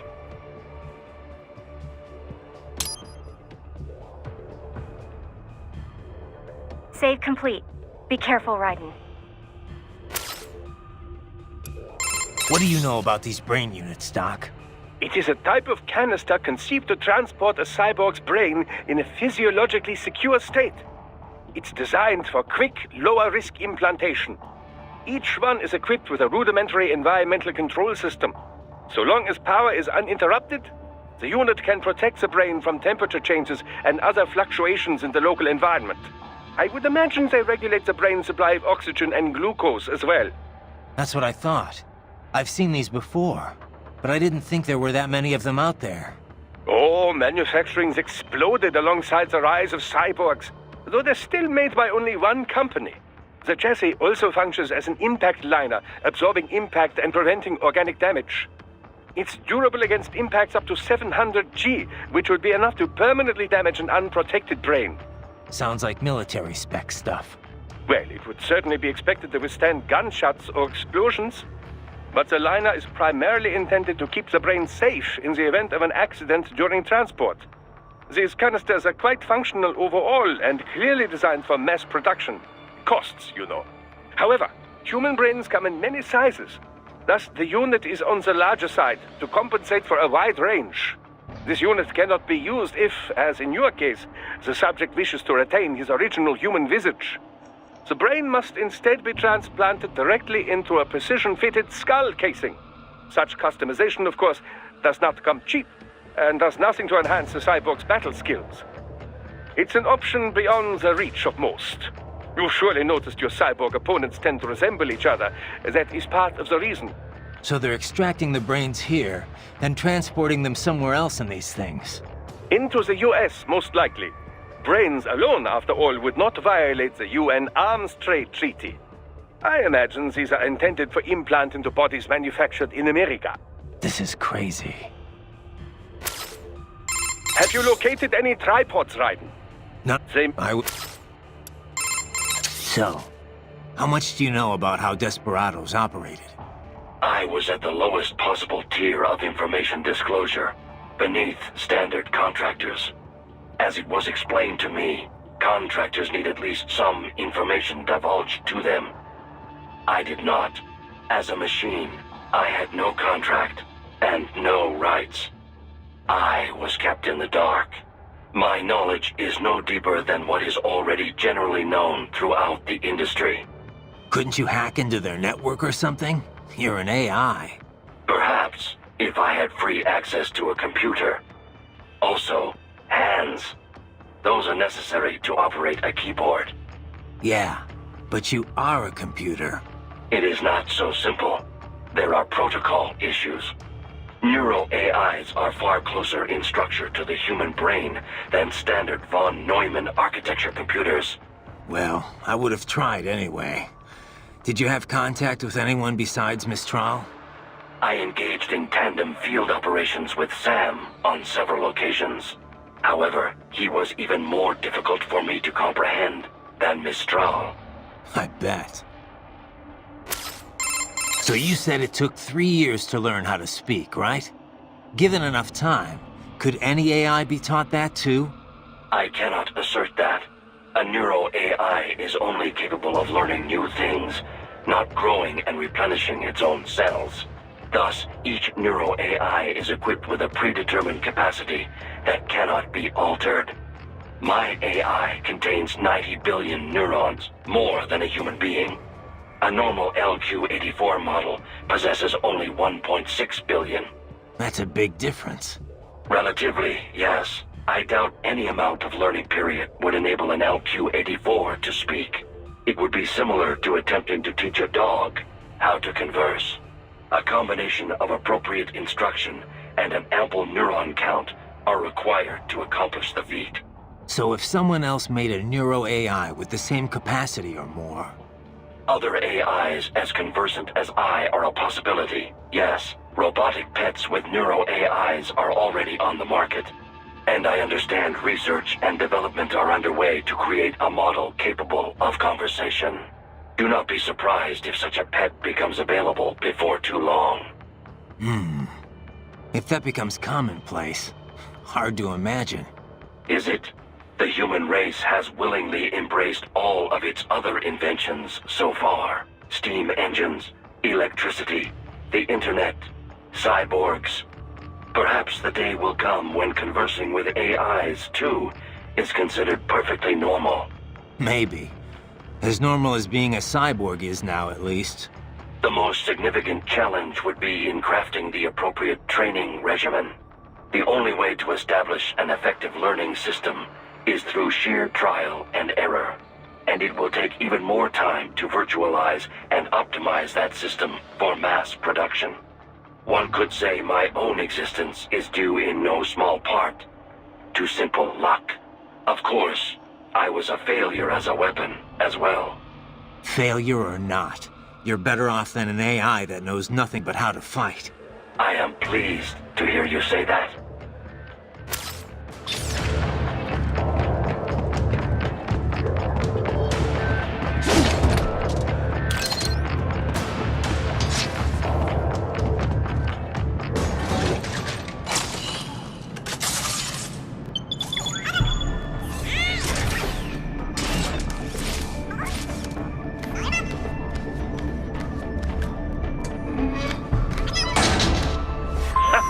Splendid! It is all ours. Now, use it to locate a data input terminal. These guys are pretty jumpy now. Any funny business, and they might just open fire. Raiden, I said earlier... But yeah. So you want me to remote pilot this thing? Indeed. Once you physically breached server security, we can take care of the rest from here. It's a strange feeling. It feels like it's really me scurrying around. Well, you have hacked into all its sensors. Of course it should feel this way. Listen, Doc, if my body's ever destroyed, promise you won't stick me in one of these things. Well, I'm in no position to make such promises, you know. Especially not before you find the terminal. All right, I get the idea. Should be no problem. Stealth is my specialty, after all. Doc, the tripods Mistral had, they could leach electrolytes from my fuel cells, right? Can I do the same with the cyborgs here? But why would you want to do this, Raiden? Too much energy and you would most certainly explode. Oh, right. I guess there's that. It took quite an effort to hack into our little friend there, you know. I would take good care of him. So, autonomous gears against remote gears? Which one do you think's got the advantage? Well, you cannot make a valid comparison between the two so easily, you know. You must take the relative specs of the models into account, the skills of the operator, and so forth. I suppose so. All things considered, remote gears do indeed hold the advantage, in most cases at least. And I get the feeling you're gonna tell me why. This type of remote weapon can be traced back to Germany, you know. World War II. The Wehrmacht employed a remote-controlled mine called Goliath, with tank-like treads on either side. The operator could send it over 600 meters into enemy territory before detonating its payload. Germans certainly did have a knack for weird new weapons back then. If I may continue. Now, UAVs, unmanned aerial vehicles, began to proliferate in the 90s. They were equipped with cameras, enabling the operator with a much greater degree of control. But it took 20 more years before autonomous craft would gain wide acceptance. Makes sense. The AI wasn't good enough until just recently, right? Correct. Target location and course correction were not a problem, of course. GPS solved all that. But target selection or base defense, these types of objectives require extremely complex AI routines. It was only with the advent of optical neuro-AI that such a thing became possible. Neuro-AI was developed using a completely new paradigm in computer architecture, you know. Not the von Neumann model, which served as a standard up till that point. Neuro-AI was modeled after the human brain. It can learn and mature entirely on its own. Like the Patriot's AI, just on a smaller scale. Indeed. It cannot copy or rewrite data, but the structure does solve several problems quite well. The frame and symbol grounding problems, to be exact. It gives the AI flexibility within unknown states. But such a system still lags behind the average human in speedy decision-making. Also, as they cannot converse, they cannot demand or accept surrender, or avoid such unnecessary conflict. And as you know, such tactics are often the most effective strategy for victory. So yes, the fact that they do not require a human soldier as a pilot is an advantage, purely in terms of resources. But in a hypothetical battle between two identical UGs, the remote gear tops the autonomous model, no question. Got it. I'll keep that in mind. Of course, even the remote gears have some AI these days, to handle balance and other minor details. So, the line between remote and autonomous UGs grows less and less distinct every day. Try latching onto cyborgs' heads from behind. Then, an electric shock should knock them unconscious.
That terminal is most likely designed to download mission data and such into the UGs. Let's try using it to access the lab server.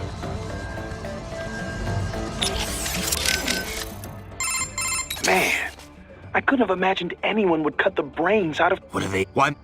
But the... We come...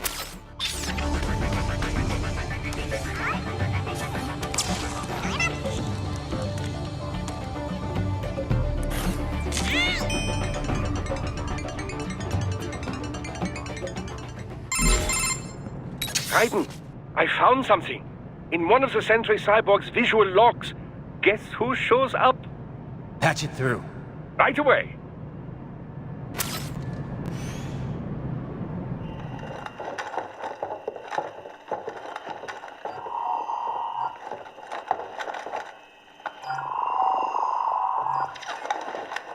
Then send us what you do have. You've already commenced the outplaying. The Sears program?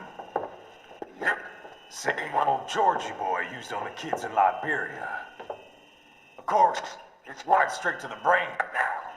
Feels as real as anything else. Your work is astonishing. And your work is late. We need to shit before our cover is blown.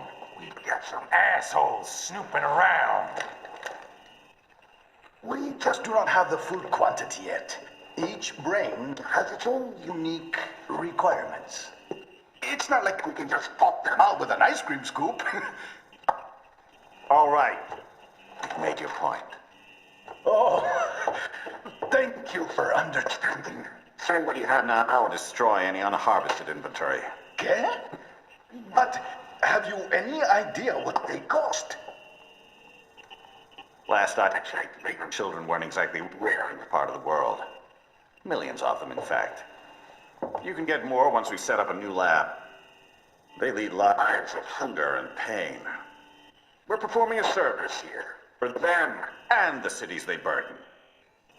But just gathering the donors required a significant investment. Yes, you'll get the money. Accounting will be in touch. Gracias. I assure you we will dispose of our inventory the instant we can confirm payment. Are we done here? I've got a full slate today. Tecumseh is a demanding mistress, and America has suffered long enough. Oh, yes, sir. Thank you, sir. Let me see you out. You see that, Kev? Inmani's killer. Desperado's chief of operations goes by Sundowner, the Californian wildfire. The kids. Think we're too late? Only one way to find out. George was still alive. Maybe the payment hasn't come through yet. Maybe. But you heard what he said. They've already started some brains on VR training. There must be more than just what I found here. What about the VIP in the suit? I'll find out. He definitely seemed familiar. Right. I'm going after the kids.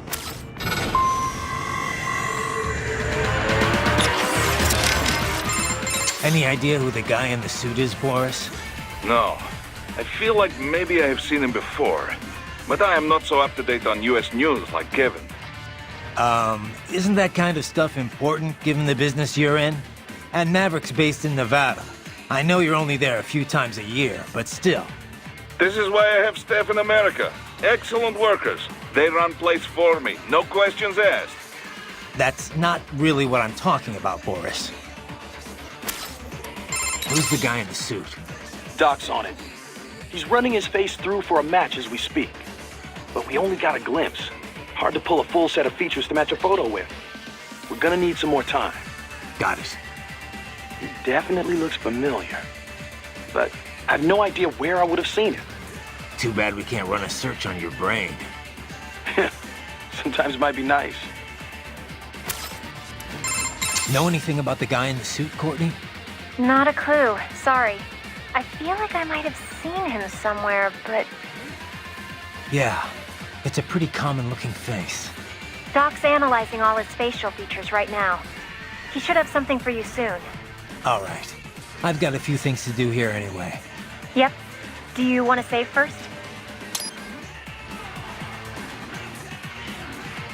Okay, save complete. Don't let your guard down, okay? Doc, they're VR training those kids' brains. Indeed, much as one might expect. Simply installing someone in a cyborg body does nothing to enhance their neural acuity. True combat efficacy requires the right knowledge and the right operant conditioning. Yeah, but this isn't just normal Army training. This is the Sears program. Indeed, the instructor sends data directly into the brain. The experience is almost impossible to discern from real life. No, Doc. I'm not talking about the VR tech. The training program's completely different. It is only VR, Raiden. They are not actually hurt. Well, right.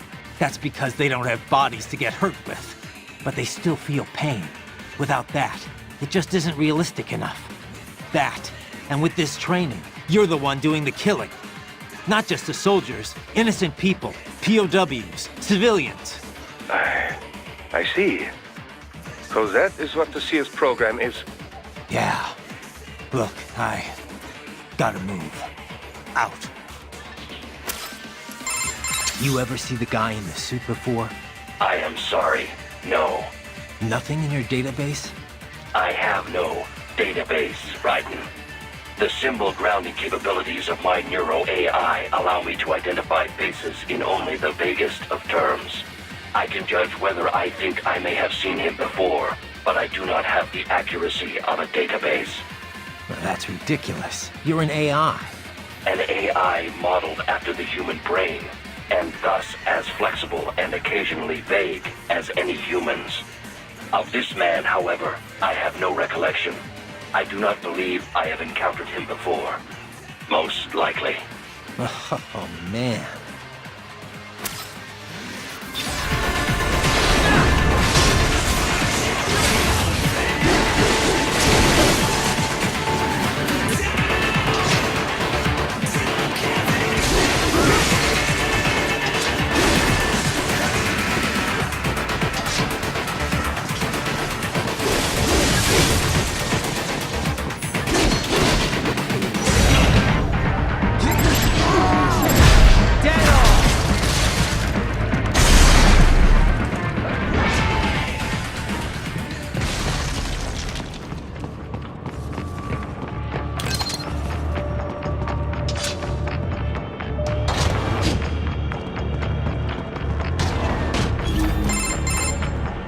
Bad news, Raiden.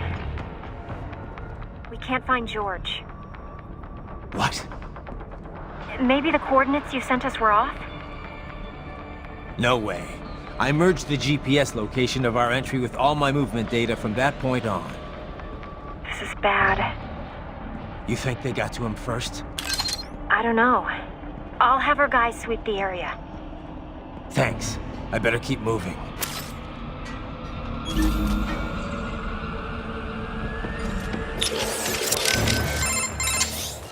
Anything on George yet?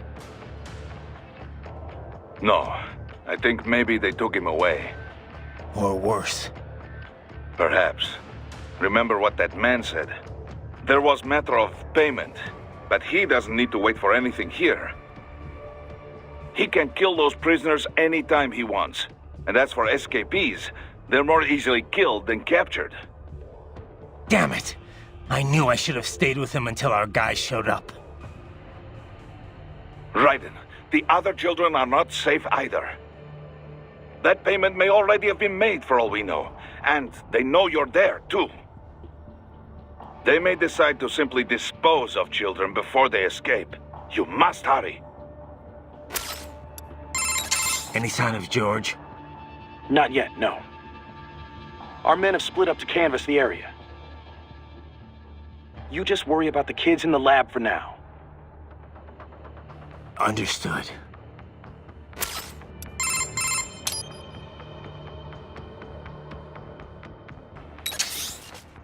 Got anything on George? Not yet. I hope he's okay. This is my fault. I could have stayed until someone came to pick him up. Come on. Who knows what would have happened to the other kids in the meantime? Or even now, for that matter. You're right. They're gonna be in even more danger soon enough. And there's a chance George is still safe. somewhere. Yeah. I'm sure he's fine. I'd better move. George is missing. Yeah. I should have had you stay back and watch him. I should have been more cautious as well. Listen, you should head back to the sewer and help out with the search. I'm gonna keep moving.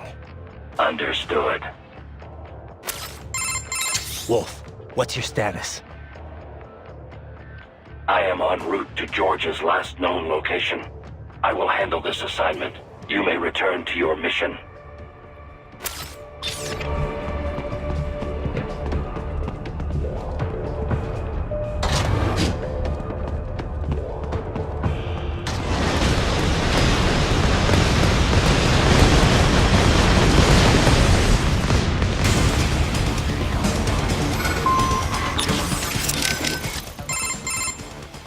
Ah, the Grad, yes. A Ukrainian UG. Of all the places to run into one, eh?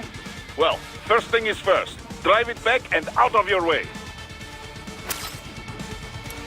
Damn, that thing's packing some heat. Probably goes without saying, but you need to stick to cover as you approach that bad boy.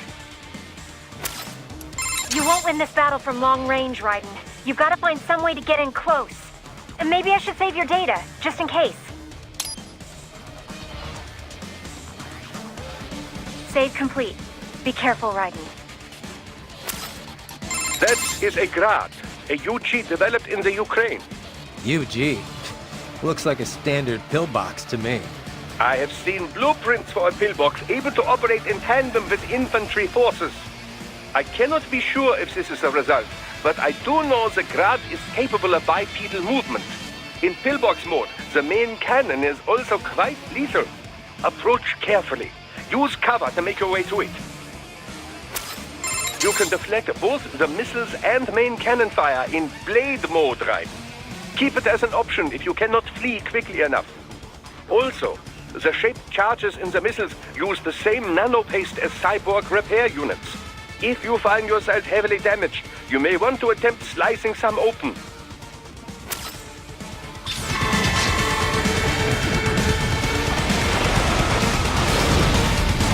The bastard is blocking the way. Push that thing back.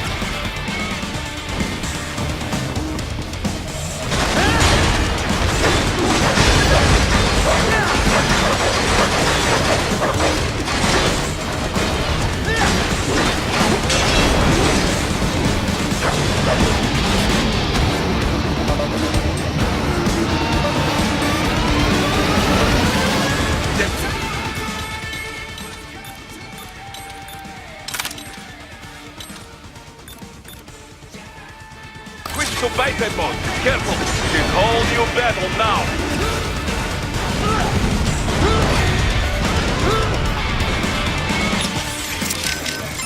Ah, here is where the Grad really shines.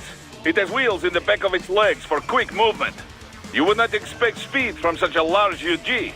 Add the firepower and you have a potent foe. Watch for campfire when it starts moving, and wait for the right moment to close in.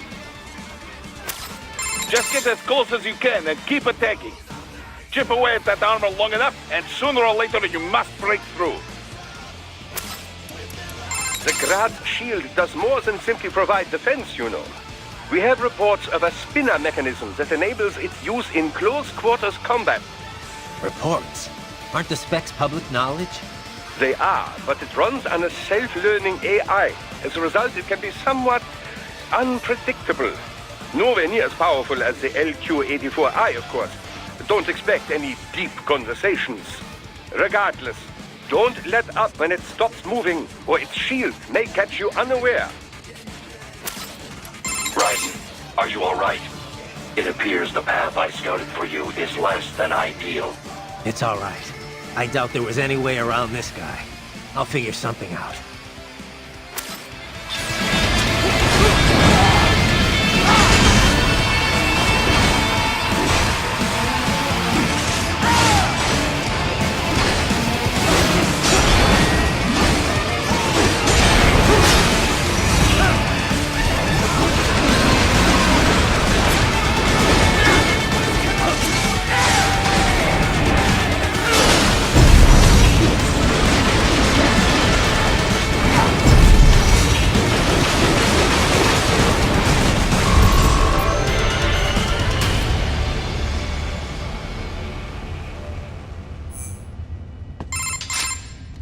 Raiden.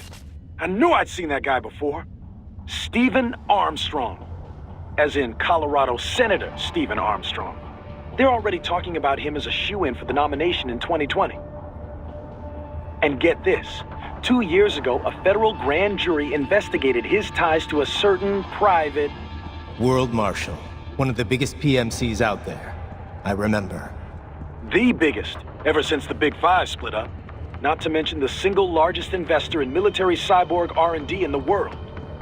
Guess that answers the question of who's backing Desperado. Marshall and Desperado in bed together. Should make for some fun headlines. Headlines? This is World Marshal and a U.S. Senator we're talking about. There won't be any headlines. Even without the Patriots filter, no major media outlet will investigate allegations like these. It'd be financial and political suicide. So we just what? Sit back while they keep carving up kids, stand aside while they build an army of cyborgs? You heard them. We shut down one lab, they build another. They're planning something big, Kev. We can't just wait for it to happen. We need to hit them first and hit them hard where it counts. No, Raiden, no. I know what you're thinking, and just know. Colorado is in America, and America has these things called laws. Mm-hmm. And law enforcement in Denver was privatized and farmed out to... Marshall, yes, so what? There are still laws, and it's their headquarters for Christ's sakes. You'd be heading right into the heart of a raging shitstorm. I didn't say it would be easy. We'll figure it out once the kids are safe. Jesus.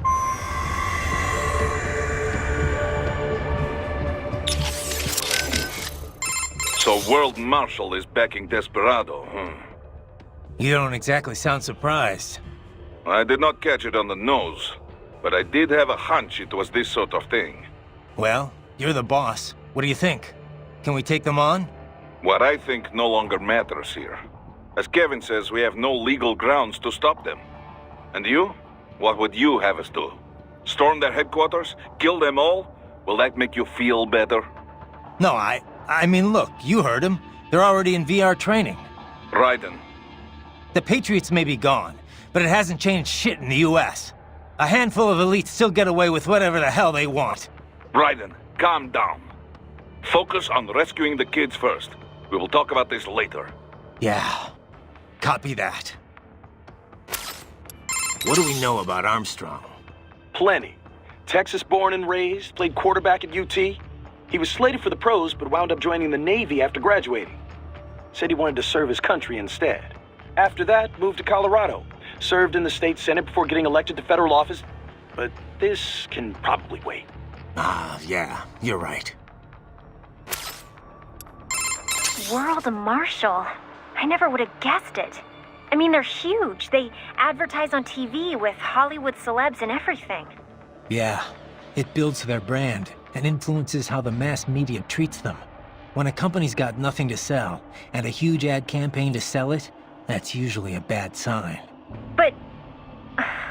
I don't know, I thought they were like us. I guess I thought they actually prided themselves on following international law, keeping people safe. A lot of their guys aren't even contractors. They help militaries with logistics support, that kind of thing. I mean, I went to college with people who have jobs there. Sorry to hear that. Guess the ad campaign worked on them, huh? So, what now? First, we rescue those kids. After that, we talk things over with Boris and everyone else. Gotcha.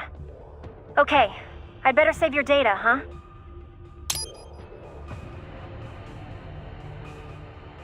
All right, save complete.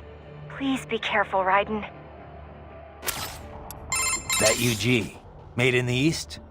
Indeed, the Grad, Russian for hail.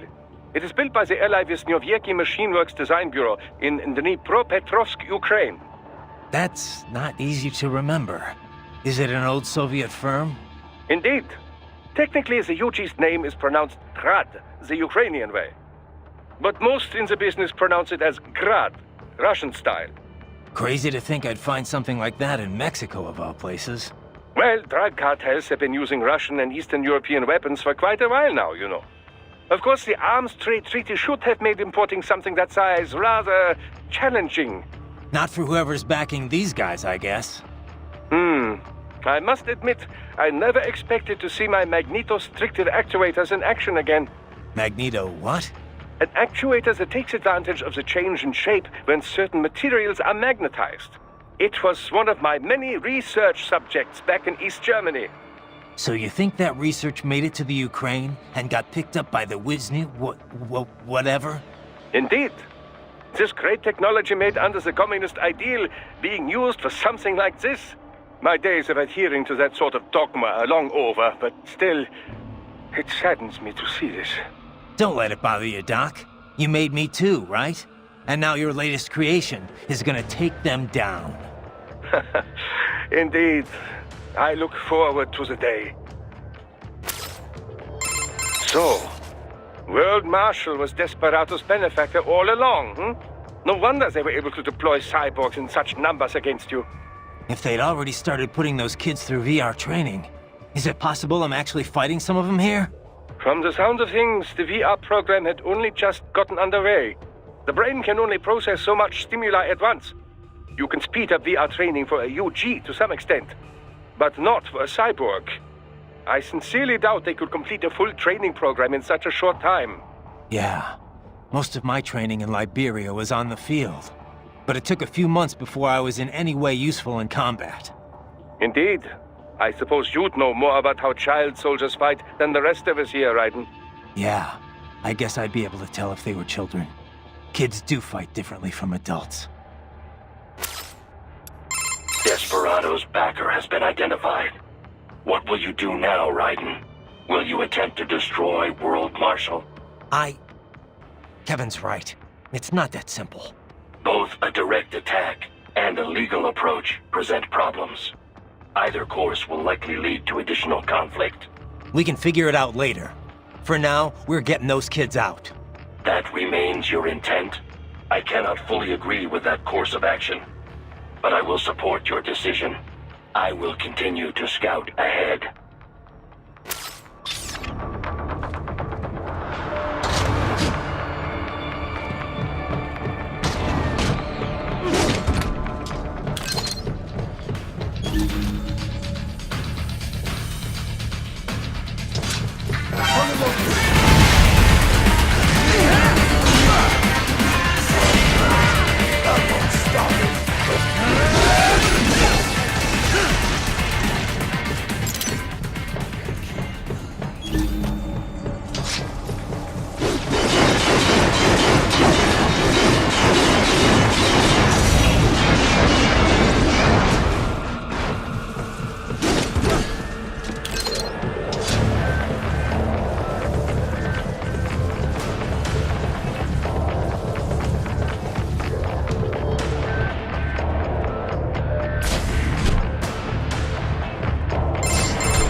An artificial blood cryopreserver. They must have begun preparatory freezing. What do you mean? That device is filled with synthetic blood plasma. It can slow the metabolism of a harvested organ, circulating this plasma to sustain oxygen levels. You can preserve an arm, a brain, any body part for several hours. So what are they freezing, and why? I could not say. Perhaps they plan to sell off the organs of the children they were told to dispose of. Unbelievable. You had best hurry, Raiden. Right.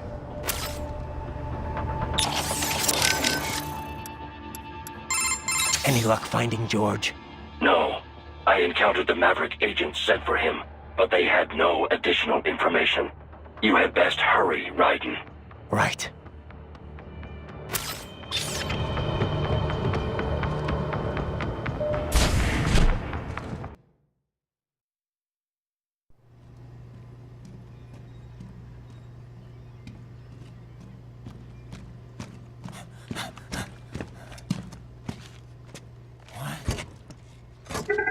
Shit!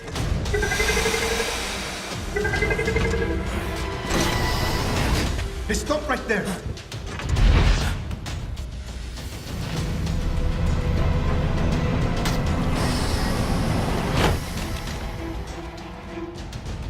George! Raiden! You've heard of chloroform? A potent anesthetic in smaller doses. But breathe too much of it, And adios, muchachos.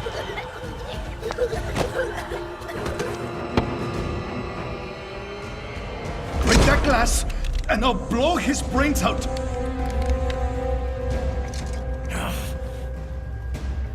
Surrender! Or decide, the needs of the many or the needs of the few. Raiden, don't worry about me now. Quiet, pendejo! Surrender! I won't ask again. George, are you sure? I'm ready. Me life now so precious. Ting, what if we can take this skunt to hell with me? Cállate!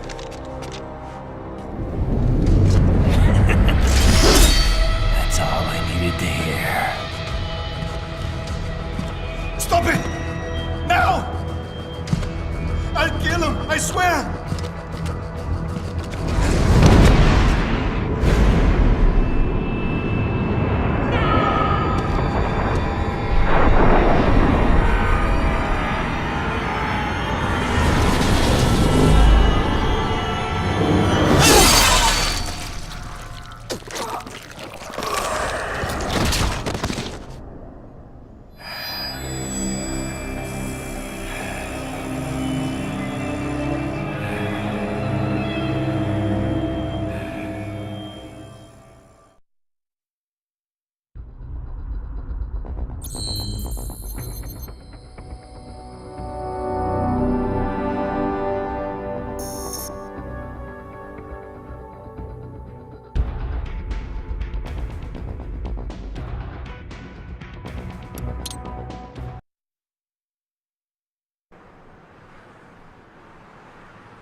Investigating a motive. President Hamilton is on his way to the Middle East this morning for his scheduled visit with Pakistani President Farooq Salam. The meeting is viewed as an attempt by the U.S. to strengthen relations amidst a surge of anti-American sentiment in the region. Yo, me ninja brother! George, good to see you up and about. How you feeling? Never better, nah? No pain, no more for star while them hunger space eat, and me never ever feel so awake, nah? That's because your blood sugar levels are being maintained automatically. Beats the hell out of coffee. Oh! Me been here you go while I got them scone in the base. Why the rasta you not take me with ya, huh? Damn it, Doc. Sorry, kid. You'd just be in the way. Aw. Besides, I thought you didn't want to be a killer, right? Me don't, but... Killing isn't fun and games. Remember that. Right.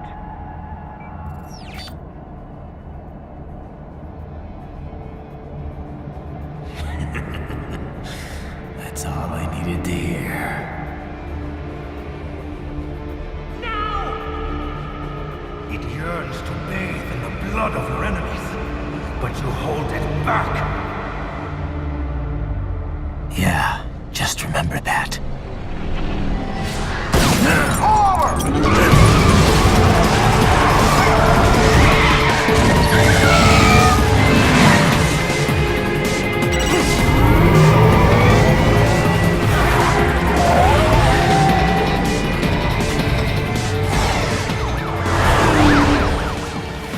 Raiden, what is this, Garnia?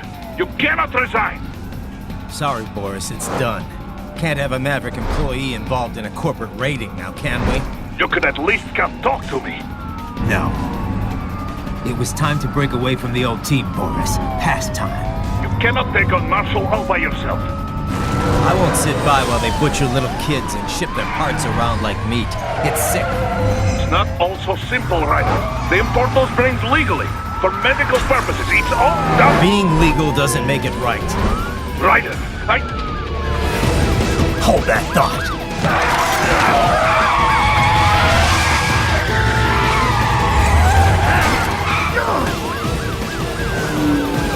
Fuck you, asshole!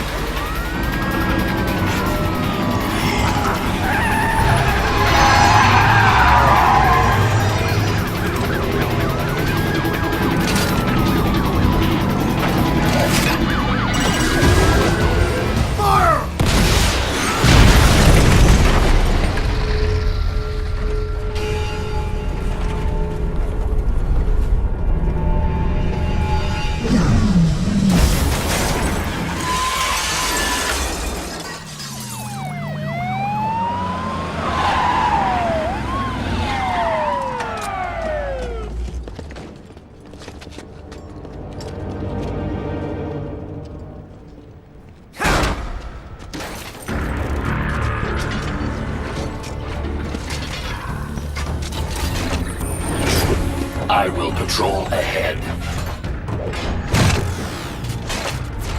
Military cyborg, you are not licensed to operate in this area. You're in violation of state and federal law. Guess you better arrest me then.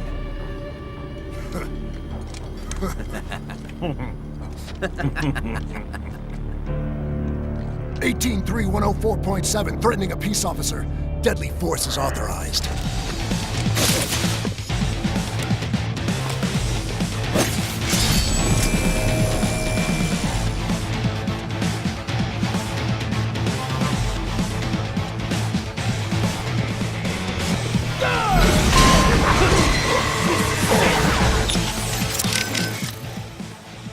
I trust you do not mind my telling George about your arrival.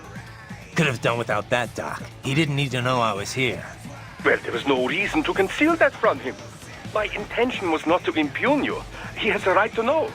It's not as if he can simply fly over there and meddle in your affairs. It's throwing off my emotional balance, Doc. Things like that can negatively impact the mission, you know? However do you mean? You did the right thing, did you not? There's nothing to be ashamed of. George has the best body we can give him right now. And the rest of the children are also safe. And quite content too, I should add. It was your quick decision-making that saved them, right? George's body will require regular maintenance, not to mention a replacement upon reaching adult age. But the expense is more than worth it. You planning on signing him up with a PMC? Because that's the only job we're good for, as far as I can tell. Oh, you are quite mistaken there. Just consider it. The power of a machine matched with the nimbleness and creativity of a human.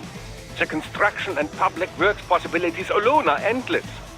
I saw a news piece on German TV just the other day about a cyborg plumber, in fact. Let's not forget about elder care either. One needs great strength to bathe and care for the bedridden. But it's also very delicate work, if you follow. Not the sort of thing you'd leave to a machine. Sounds great. So long as we don't start replacing the old folks' bodies, too. Just because they're old. A valid concern, yes. I recall reading a comic like that once. An old farmer created a cybernetic body to fight evil military scientists and so on. Yeah. But can't George do anything besides physical labor, though? Oh, he has every right to choose another path. If he opts not to take advantage of his body's physical strength, he's free to pursue academia instead. His body provides a completely ideal chemical environment for his brain, after all. I can certainly see how that would prove handy in the realm of higher education. The only problem would be how to cover the costs. The issue of student loan debt in the US is thorny enough already, even for normal students. Yeah. All this stuff's not just George's problem, though. All the other brains I'm gonna rescue will have to deal with it, too. Giving them bodies won't be the end of their problems. It'll be the beginning. Indeed. On a happier note, though, excellent work in bringing George's lower body back. Now he'll very likely be able to produce children in the future. Bravo! I trust you're not still upset, Raiden. About telling George about me? Look, let's just drop it, okay? Gladly! I'm just glad I was able to assist you in operating the cryopreserver anyway. I know, Doc. Not that it's so difficult. With that pipe, you simply immerse the organs in the artificial plasma inside. Yeah? I wouldn't think it was so easy to keep organs alive. How's it work, anyway? Oh, it's quite simple, really. It uses chilled nanomachine-infused artificial plasma. That suppresses the metabolism and regulates the oxygen intake of whatever is stored inside. The nanomachines are fully self-pumping. Once hemoglobin is detected in the local environment, they release a flow of plasma into the organ where the body's original plasma is still present. When George's body was inserted into the storage cabin, artificial blood, chilled nearly to freezing point, automatically flowed in at the points of amputation. This dropped the internal temperature of the parts from 36 to 10 degrees centigrade. The result? The effective suppression of all metabolic activity. The plasma was also fine-tuned to keep the SpO2 level inside the organs at 90% or above. The synergetic effect of all this allowed the brain to reach the regenerative treatment facility quickly, before any cell tissue was damaged at least. A most effective device, I must say. A micro gas turbine engine enables it to operate completely autonomously as a standalone unit. Would have been tough to lug over to the hospital otherwise. Truly state-of-the-art indeed. I suspect it cost as much as a well-stocked emergency ambulance. At the risk of speaking inappropriately, this group certainly knows how to use its budget. Guess I should be glad these guys have got so much money to throw around. I trust. Glad I'm not. Yeah. How's it? Oh, it's enough. Then it's a. Wolf, I'll handle the police. You're on scout duty again. Affirmative. Exercise caution. They may be private police, but their specs are military grade. I am setting goal markers on your Soliton radar. Use them to follow me through this area. Good boy. I will ignore the condescension and take that as a compliment. You are welcome.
The road is blocked by barricades.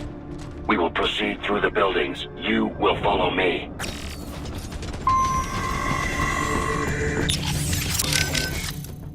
Your earlier actions were reckless, Raiden. Not to mention the damage to a perfectly good car. I knew the risks when I decided to go through with this. Besides, the car was mine. Maverick sold it to me. It's not meant for private use. It was made for ops like this. Regardless, your approach has proven most antagonistic. You are now a criminal, a public enemy, a police-killing vigilante. Even if your actions reveal World Marshal's designs, you will be unable to avoid legal punishment. Probably not. But that's a price I'll have to pay.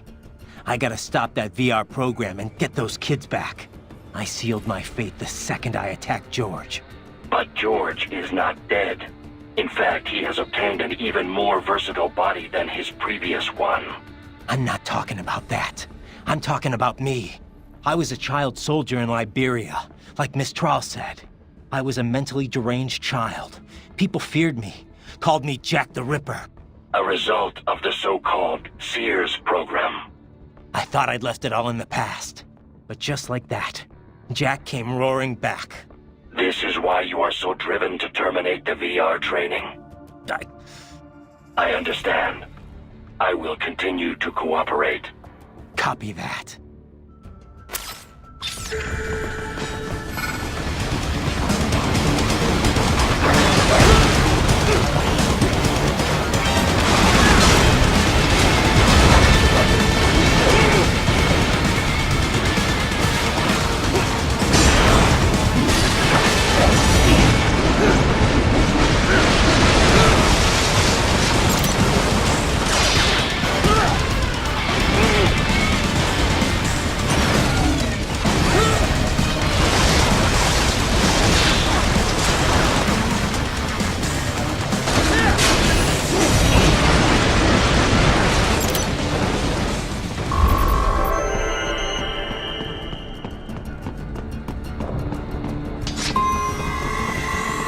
HQ, requesting the zone be designated for heightened security. Roger. Upgrading security status.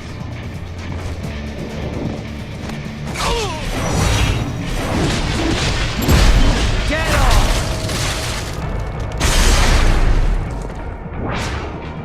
Contact!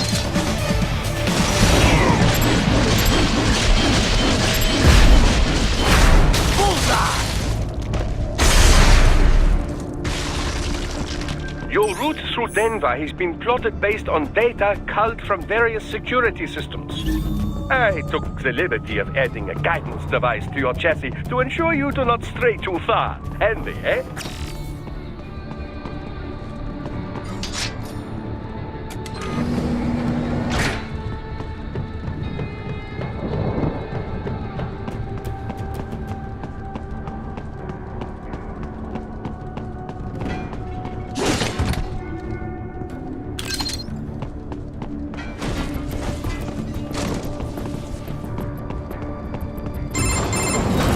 Raiden, what's your status?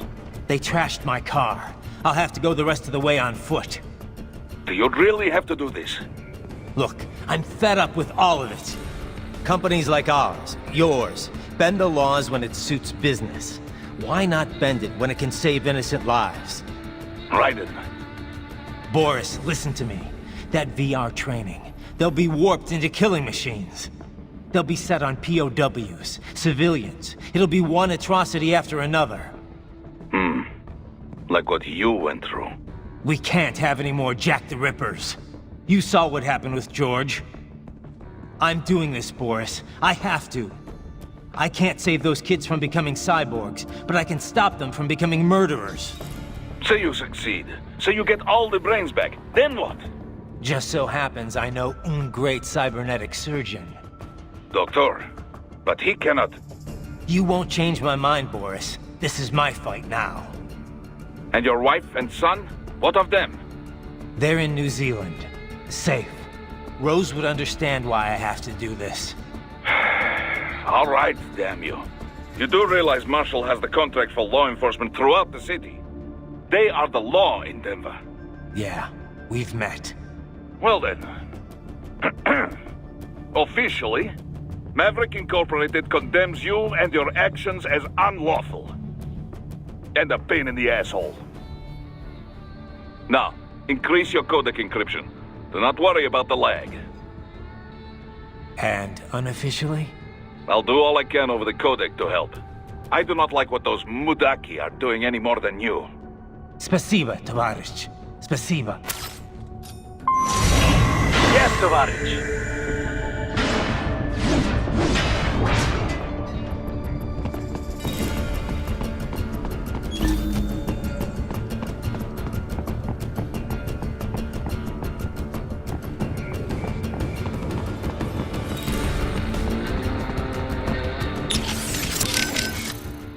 Boris, I want to check how raising the codec encryption level affects transmission. Copy. Reading you 5, Raiden. You? Loud and clear. I'm seeing a reduction in peak power when sending. We're on a broader direct sequence spread spectrum? Da. Frequency hopping pattern changed to blue 1. Copy. Interference still appears below process gain, too. Hell of a system. Worth every dollar. What is your processing load? I pinged HQ data storage with my tactical data line. The increase in latency is below 5%. Хорошо. In that case, it will not affect mission. Our system is just one notch below toughest security available. Denver police cannot see we are even transmitting at all. All our communication is perfectly safe. Copy that. Boris, you got anything for me? What do you mean? What do I mean? Intel, advice, help. What we always do over the codec. Well, yes, but in this case we had no official prep time.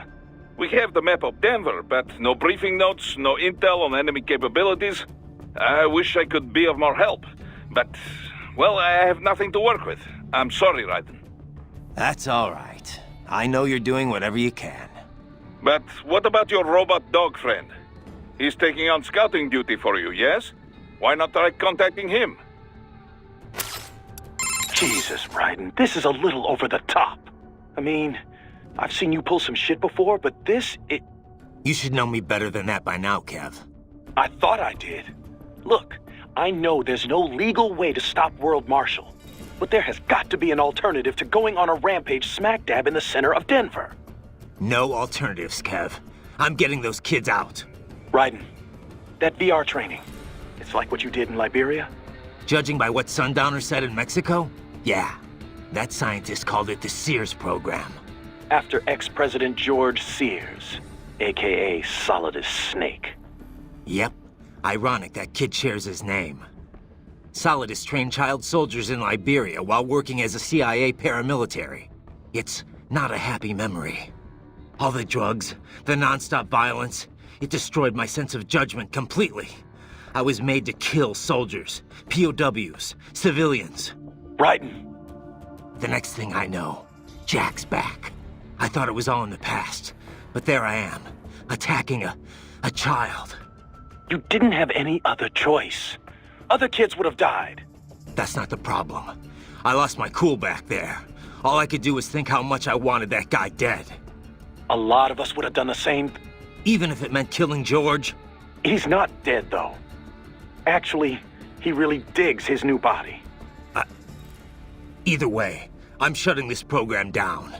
Maybe they've got it better than me. They don't actually have to kill anyone in reality. But they're still going through the motions, having it pumped straight into their senses, just like real life. All right. Just give me a call if there's anything I can do. Sure. Raiden out. So let me get this straight. All law enforcement in Denver's been subcontracted out to World Marshal? Pretty much. It's part of Colorado's small government initiative. When you're tasked with slashing a state's budget, privatizing the police force starts to make sense. Detroit was kind of the pioneer there. Armstrong spearheaded the idea, of course, back when he was still in the state senate. No surprise. But the police force isn't all cyborg, is it? Nah, no way anyone could get funding for that. Most of them are unmodified. New recruits or veterans from the old Denver PD. They handle most of the basic police work, like street patrols and investigations. Most cyborgs are part of the SWAT unit. They're sent out to handle riots, violent crimes, stuff like that. Makes sense. They're given separate roles in the force, too. Some specialize entirely in combat, others handle things like hostage negotiations. Some of the combat specialists are ex-US Army, but a lot of them are from overseas, too. A lot of them undergo the cyborg operation just to get a green card. That kind of thing must go over great with the anti-immigration movement. You know it. A lot of folks wanted a blanket ban on hiring immigrants for the police force. They get a bad rep for those helmets, too. Can't see their faces. They're required to keep their face guards up if they're not actively on a mission, though. Thing is, we're starting to see a wave of violent cyborg crime across America, you know? The way the police see it, they need more cyborgs on the force to deal with that. Hope they have enough cyborgs to deal with me. So there's one more of the wins, right? Besides Sundowner and Mistral. Yeah, Monsoon. That is, You can skip the part about the name. I know monsoons are seasonal winds in Asia. The word actually refers to seasonal winds anywhere, but yeah, it's usually used to describe the winds that bring Southeast Asia most of its rain. Safe to assume he's Asian then, right? Yep. His roots are with a Cambodian organized crime syndicate. Not ex-military for a change. He's fluent in Khmer, Chinese, and English. Rumored to have been involved in drug and human trafficking. So what's he doing with a PMC? Apparently, he converted to a cyborg body after being wounded in a gang shootout. I don't know the full story, though. Maybe he just decided PMC works better than the mob. The two worlds are closer than you might think. Boris has got a lot of ex-military buds that now work for the Russian mafia. I guess either profession guarantees plenty of excitement, if that's your thing. Monsoon's no ordinary street thug, though.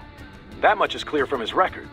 And he was a master with the Psy even before he became a cyborg. You think he's in Denver? Probably, given that Desperado and World Marshal are basically one and the same.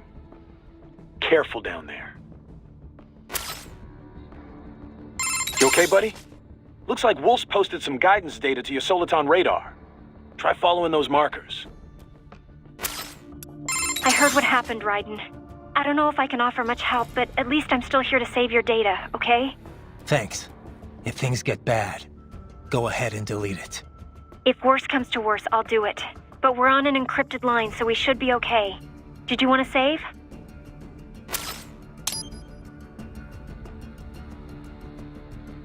By the way, what did Boris mean when he said those brains were for medical purposes? They're not just spare parts. Legally, they have human rights. They just don't have bodies. They aren't covered under the Arms Trade Treaty. They can even be legally adopted. Adopted? They're brains! Not as the law sees it. These are street kids after all. Most of them have no ID or papers whatsoever. Local mobs gather these kids up, declare them for adoption, and then send them off to a US medical facility for treatment. So you're saying Desperado didn't actually buy those kids? Directly, at least? They're not stupid, just evil. The basic idea is that the Mafia has these orphaned kids, and Desperado pulled their brains, right? Now they need treatment, so the Mafia sends them to the medical facility to get them new bodies. A World Marshal medical facility. One that only exists on paper. Once the brains cross the border, next stop is World Marshal HQ. The plan is to put them into factory bodies and assemble the cyborgs here in Denver. Pretty convoluted process. If there's a silver lining to all this, it's that the first brains only shipped a month ago. Doc confirmed that in the data he's collected. You can speed up the VR training process for AIs, but not with human beings. So it's likely none of the kids have completed training yet. Thank God. That training, though. Sorry. I should get back. We can talk later.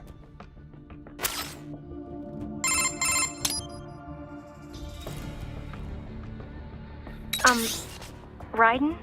Once you get those brains back, what are we gonna do with them? I still gotta discuss that with Doc. He's still got the brains from Mexico, but the human rights group wouldn't take them in. It didn't sound like it was going too smoothly. Yeah, that's what he told me too. I can understand the NGO's position, but these kids, they're completely helpless in all this. I know. We don't have nearly enough cyborg bodies for all of them. And if we want to give them child-sized bodies, they'd have to be almost entirely custom-made. For now, Doc's sending virtual environment data to their brains, just like their VR training. At least that should help cut down on their stress levels. Yeah, but that only works up to a point, doesn't it? Doc said he can't simulate realistic human interaction with the tech we have right now. They must be lonely. And they know lonely. None of them had families. That, or they were abandoned by them. For some of them, the real world might not be a whole lot different. You know what my childhood was like. I'd take life in an empty room by myself over that any day. Raiden. It's a work in progress, for sure. But Doc will work something out.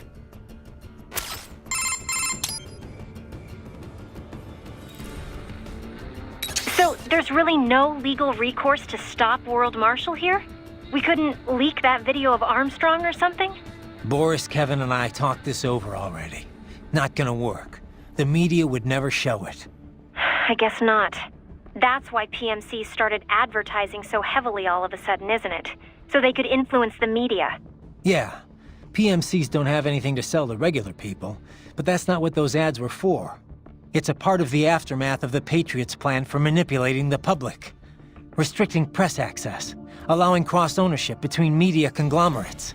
A media empire as iron-fisted as any other dictatorship. So much for freedom of speech, huh? Yeah. The Patriots are gone, but their effect still lingers. It's just too good a scheme for the government to get rid of. Alright, so we can't go to the news. How about uploading it to some video site? It'd get buried in the noise. People fabricate videos all the time to discredit other groups and companies. But when it's bullshit the public wants to believe, then it spreads like wildfire. If they don't care, it doesn't get noticed, even when it's the truth. Yeah. I guess videos aren't permissible as evidence in court either. Could the kids testify for us? The only thing they know for sure is that they were tricked into coming here.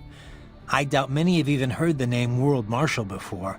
No one can prove anything. The money's all been laundered. The courts can't do a thing. So you're doing it by force instead? Yeah. I'm not trying to kill any employees, though. Working for a company like this one's a crime, whether you know it or not. But I'm only after two groups here. The guys in charge, and their contractors. I hear you. Beyond that, whatever it takes to unplug that VR program permanently. So how long can George use that medical body he's in right now? Well, the body's full shelf life has yet to be proven, but with regular maintenance, I would imagine 10 years or more. However, this is also a child's model. It will need to be replaced as he grows mentally and emotionally. But things have come together pretty well overall. Guess that's gonna be a problem, huh? It will. Also, this is the only body of its type I could procure on such short notice. I'm afraid the other brains will have to make do with their VR environment for now. Yeah. It just doesn't feel right that George gets the only body, though. Well, it was you who implored I do something for him, no? I assumed prioritizing him was called for. Yeah, and I appreciate it, Doc. It was a pretty stressful moment. We will have many more brains to watch over before long, I fear. Something I don't entirely mind, I should note. The more research subjects I have, the better. Still, some sort of decision regarding their long-term care shall have to be made soon. It will be some time before we're able to monetize any of this research, after all. As much as I might like to, I can't run this lab on good intentions alone, you know. Yeah. We need to come up with something, and soon, for all our sakes. We should be able to mass-produce child bodies in very short order, at least. By the way, I have a helicopter crew on standby to bring the brains back here should the need arise. I, too, will be departing in a little while. Much appreciated, Doc.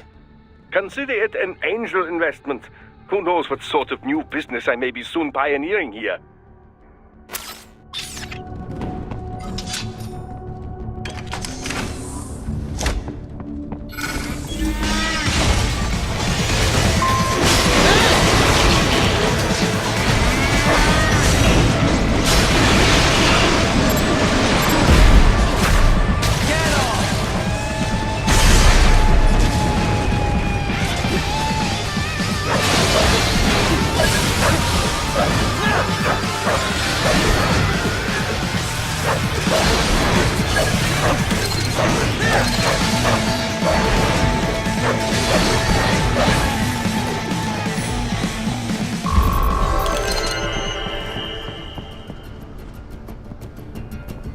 Raiden, you will find an elevator inside that office. Use it to reach the roof.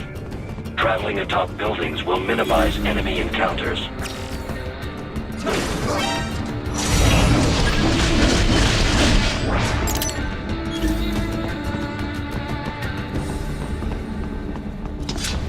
Target located.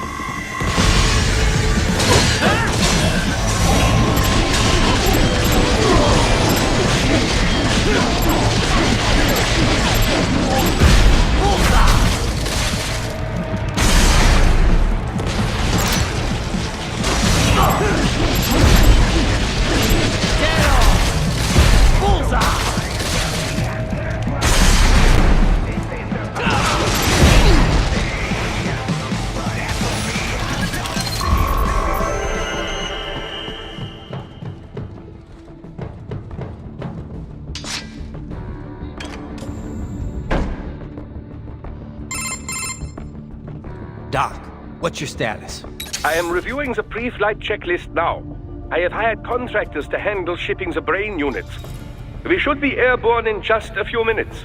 You sure you can pilot that chopper by yourself? Raiden, of course. Need I remind you that we live in the golden age of unmanned flight?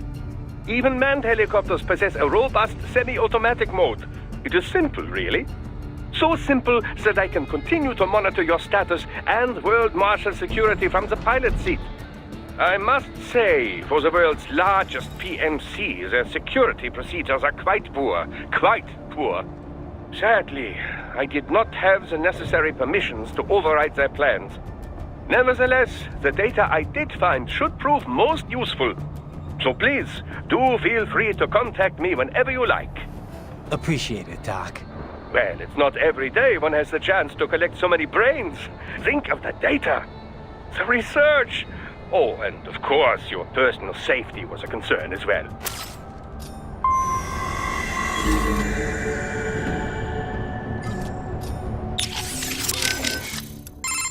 How's the mechs? No headaches or anything? No, why do you ask? You're in a high altitude zone, remember? Oh, right. The Mile High City. Didn't think I'd have to worry about altitude sickness yet, though. You're checking my stats, right? Oxygen density's only 10% off normal. Body's still in the green. Yeah, I'm watching. Just remember, it's definitely gonna feel a little different from sea level. Copy. You know, I didn't realize how big Denver's gotten. It was never exactly small, I know, but it looks like it's really blown up these past few years. It's a good place to live. The tech sector's booming, people are moving in, and unemployment's low too. I always figured Colorado's more about military than anything else. Originally, yeah. Denver, like Colorado in general, is filled with federal agencies and defense contractors. And NORAD and Peterson Air Force Base are just a short drive away, right? Over in Colorado Springs.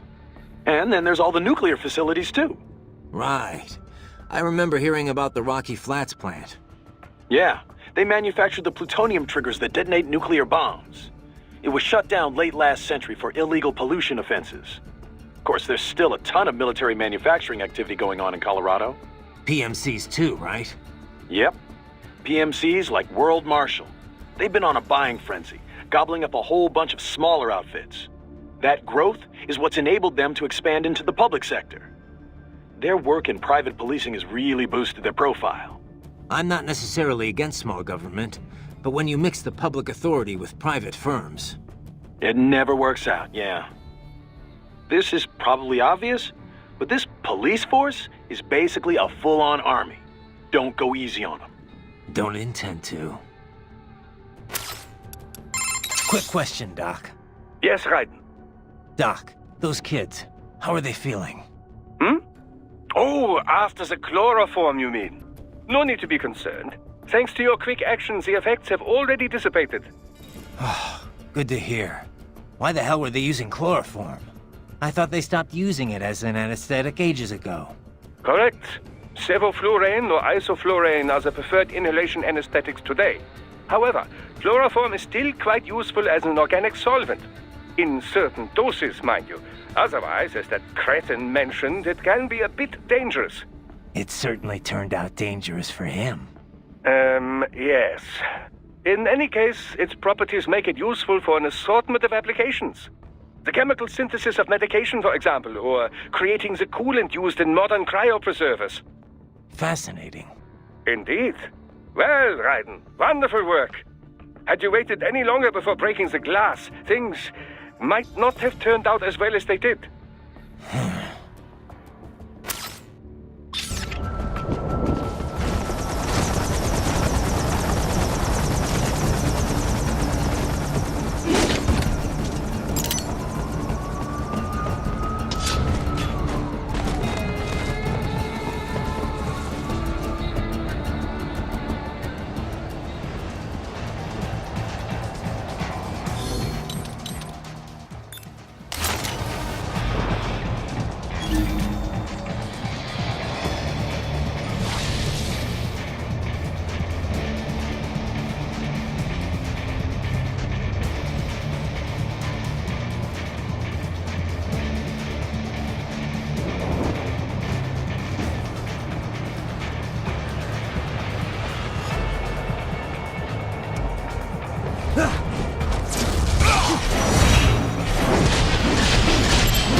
A cyborg equipped with a slider.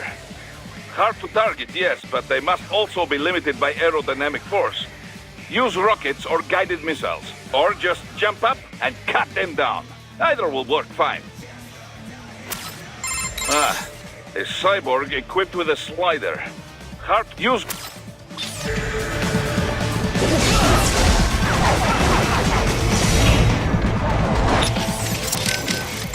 Now that is a weapon, eh?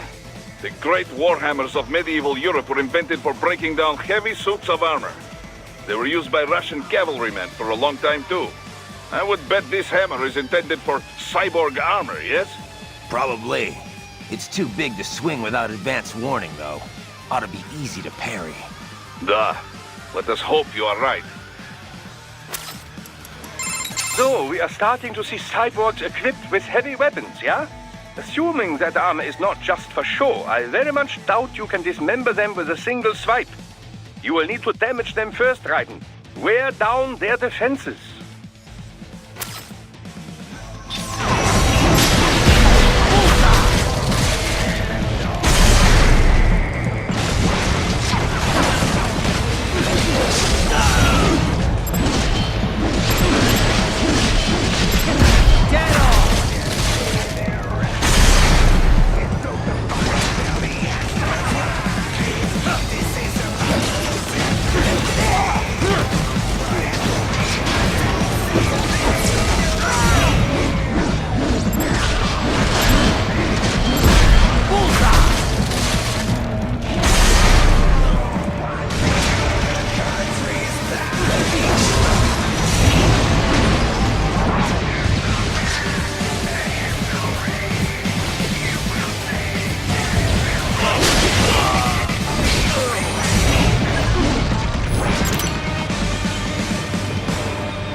Something. Contact! Get off!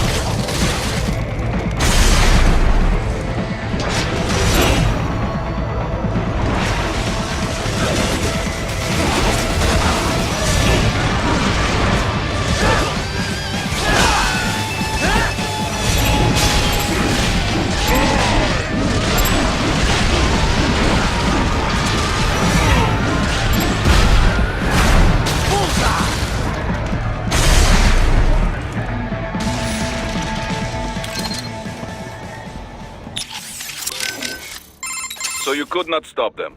Well, so be it. Perhaps you've got enough to worry about. Right.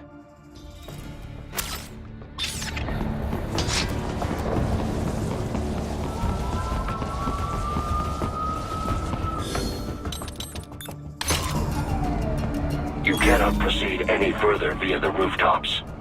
There is a freight railroad underground. The elevator ahead will take you to it.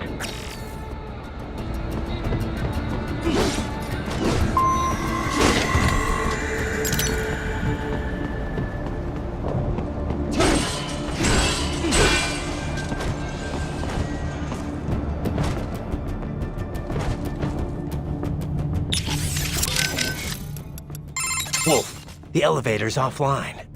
Surely you realize how to proceed. You are familiar with Newton's law of universal gravitation? Count the wire, and the car will fall.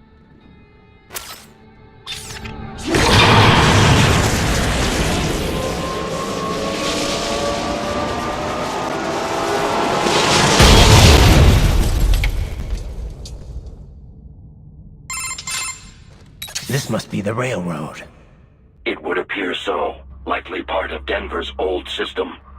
This city was a major transport hub in the early years of freight trains. This particular line appears to have been abandoned some time ago. It was originally constructed to transport supplies to an underground factory. But now, it seems even the electrical system is no longer functioning. Yeah, it's pitch black in here. As a cyborg, I trust this is not a serious concern.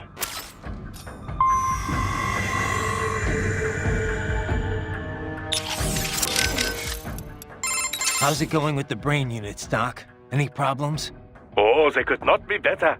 They're being kept at exactly 36 degrees Celsius with a steady, uninterrupted supply of oxygen and glucose. Synchronizing them with our equipment posed some difficulty, but everything's perfectly stable now. That's good to hear. What kind of VR are they getting? I prepared very comfortable rooms for each and every one.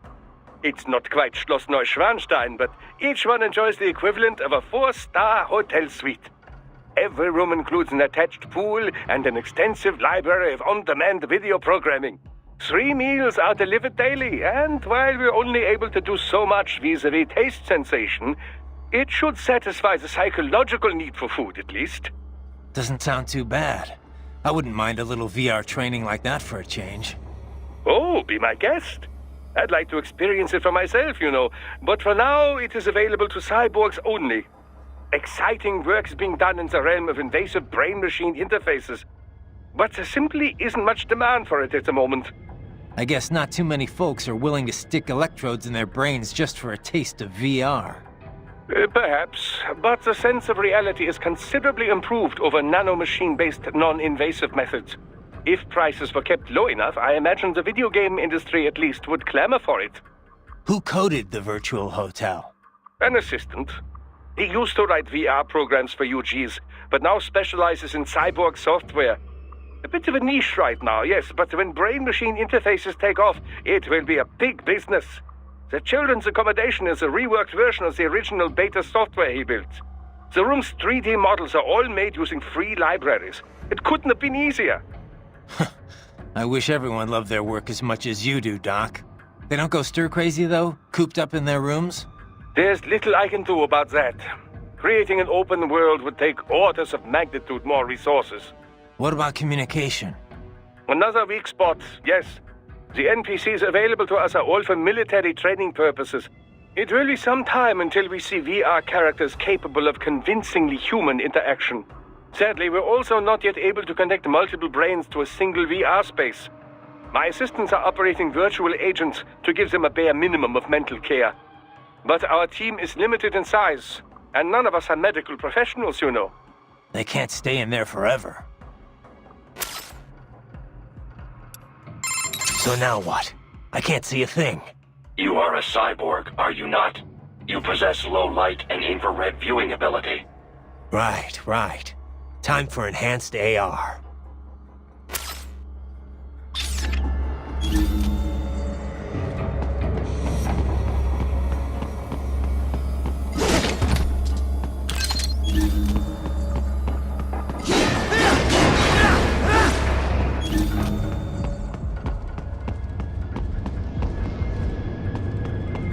They still have not noticed you. Do not expose yourself.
How's it going with the brain unit? Oh, That's...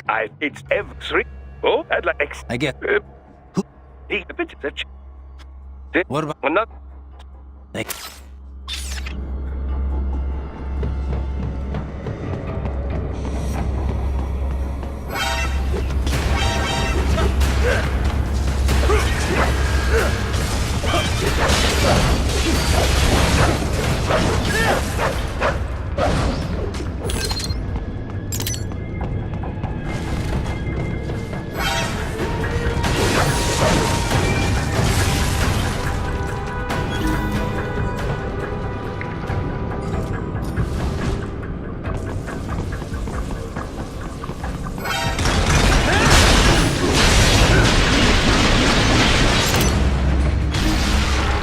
There is a maintenance shaft up ahead.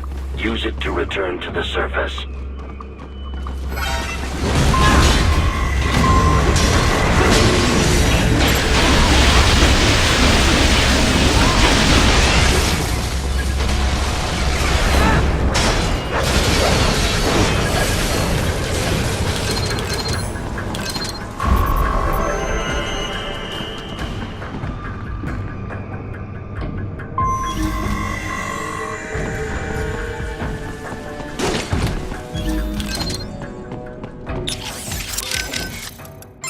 How's it going with the brain units, Doc? And...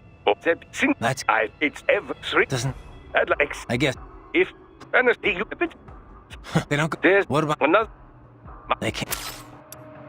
All right. It's a bit brighter now. Nothing is brighter, Raiden, but you are now more capable of seeing everything.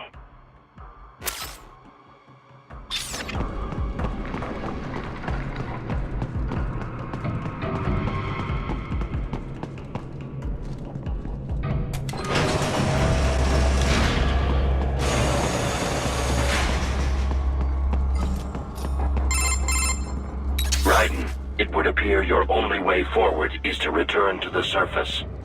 You will exit into an evacuated commercial district. Security is heavy, but you need not worry about collateral damage. Time. Finally let loose. Proceed to the right from the exit. You will find a stairway on your right.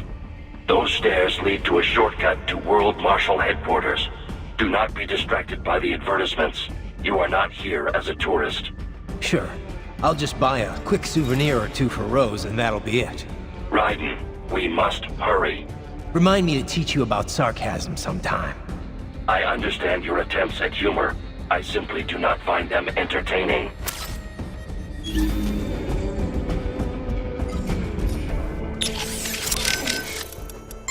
So, Doc, what are we gonna do with those brains? Well, I appreciate the bountiful data we've gleaned from them so far. But they're certainly draining a great deal of my lab's resources. If not for the costs, we'd gladly host them well into the future. Don't think I can cover that. I'm unemployed now, remember? Besides, it wouldn't be healthy for the kids. It's certainly more healthy than a hard-scrabble life in a disease-ridden alley. Well, if you put it like that, yeah. But they can't even engage in real human interaction. They're facing an entire life spent in a virtual room. It's not right. Well, we could expand their VR quarters and add more human communication. Would that work? You're missing the point, Doc. I spoke in jest. In fact, we've already begun researching a prototype child body. But you must realize our lab cannot provide these bodies free of charge. Yeah. And once in physical bodies, the question then becomes how they will live after that. Well, all right, let's pick this up later. I gotta worry about the brains at World Marshal for now. Yes. Worry about getting that data first.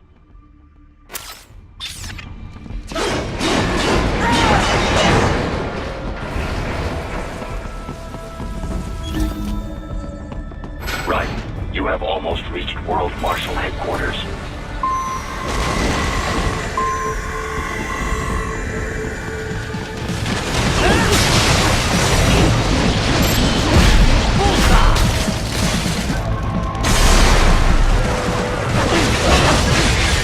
It appears there are enemies on the overpass. I suggest cutting the road supports.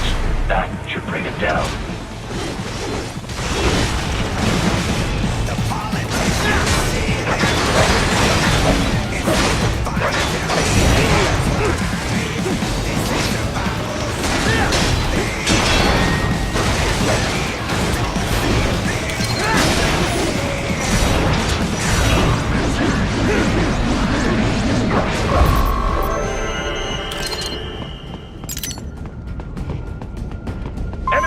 Raiden.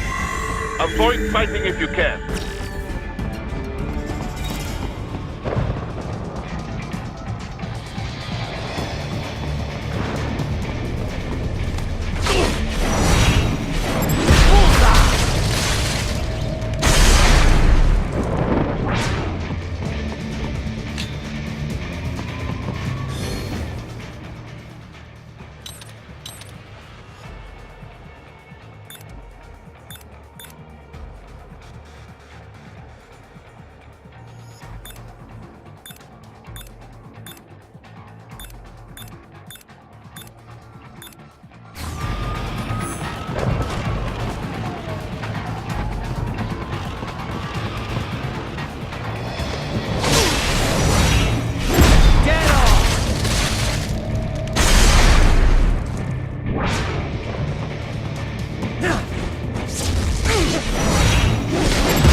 Yes, Tovarich.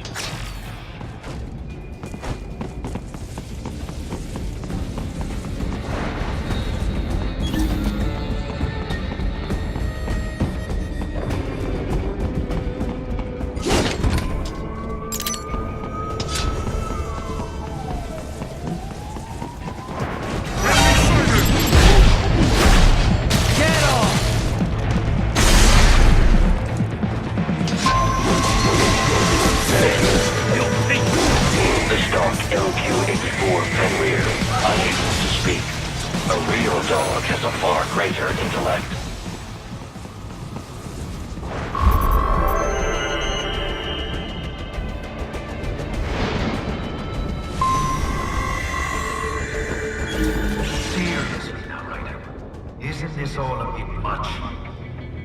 Any decent lunatic would have quit after Mexico. Jetstream, Sam. I heard you chopped the lab director in half. Old habits die hard, eh, Jack? But now here you are. The child soldier, fighting for the children. Please.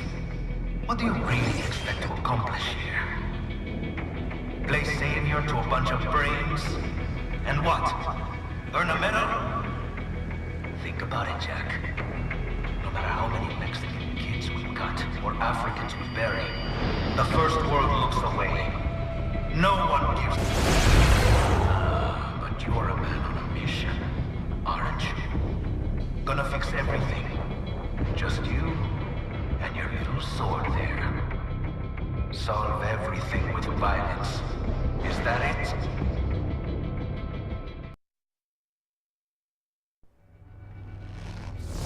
My sword is a means to an end. To protect those you'd prey on. Really? Let me ask you.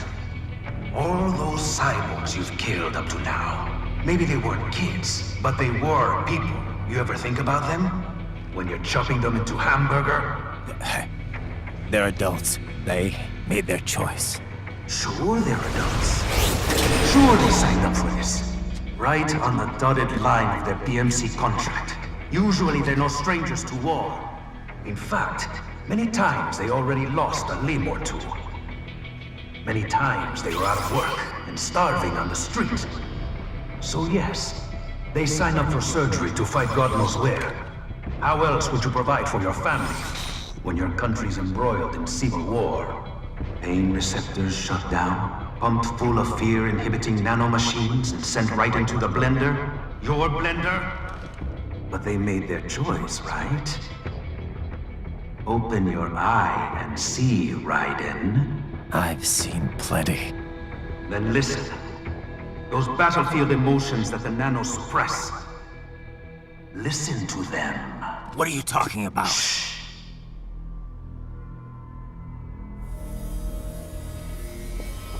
There he is! Kill him! Can we take him? What's wrong? The way he killed all the others? Oh God. Please God, don't let me die. Let's do this! This isn't fair. Little punk. Listen closely now. Die! This life. son die. This is all I had left. You ain't shit! Goddamn IED took my leg. I needed a job. Stop! I didn't know what I was signing up for.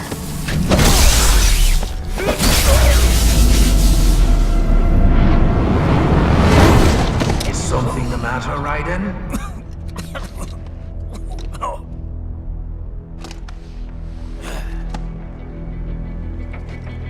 I've nearly saved enough to bring Mama to the States. Finish him off! Whatever it takes to be free of this torture. Stop it!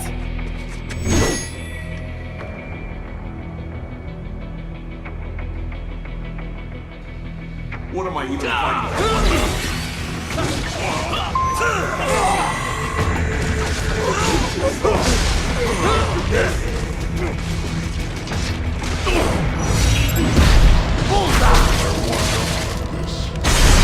These guys. Right!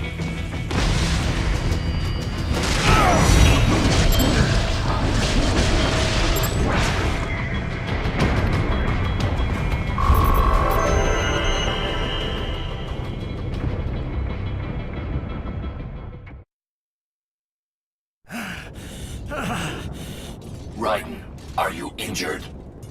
I thought they had a choice. A fair choice. Not like you. People are different. As opposed to AIs?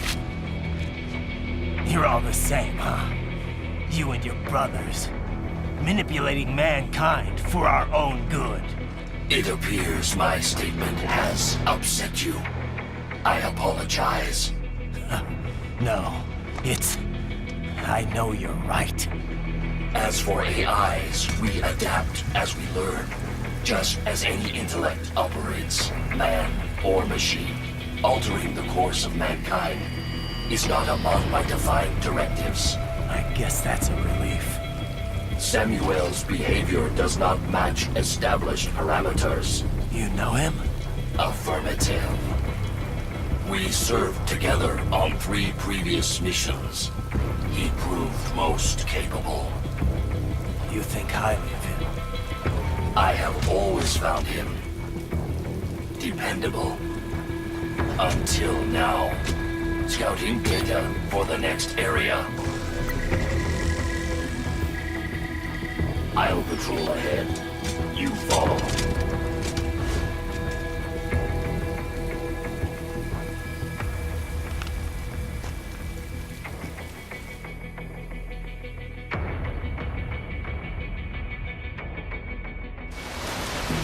Raiden, your current emotional state appears highly volatile. I assure you do not intend to abort the mission, but I suggest you avoid combat for the time being. Raiden, come in. What is wrong? You knew those cyborgs signed up for this. What's the problem with it now? Don't you get it, Boris? I thought you of all people might understand. I thought you knew what it means to take a life, the weight of it. Not an easy thing to put into words. What about when the Soviets invaded Afghanistan? You killed dozens of guerrillas. Duh, because Comrade Brezhnev told me to. Men don't like killing their own kin. Even animals are the same way. But when you really believe in someone or something, sometimes it is the only way. Your cause is just, Raiden. You must remember. I'm trying, but... Christ. You're right. We've got to free those brains.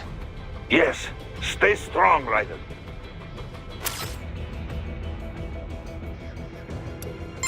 Raiden? You okay?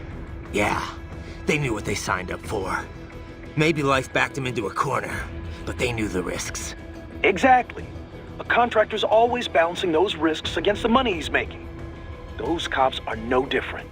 That, and they're actively helping Sundowner and Armstrong with all their shit. Having a bit of regret doesn't make killing kids okay. Yeah, they had to know they were working for the bad guys. Even if they didn't, it doesn't absolve them of all their crimes. Yeah, I know, Kev, but... Raiden?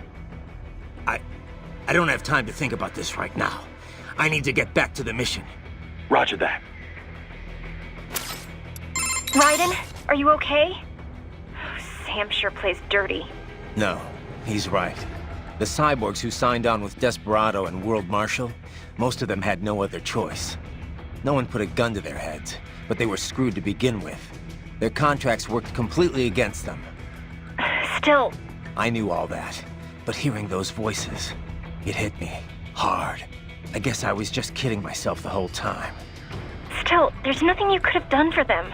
But those children... I'll get them back. Raiden, I just wish I could do more from here. It's all right, Courtney. Sometimes just having someone to talk to is good enough. I'm happy to help. I should probably save your data.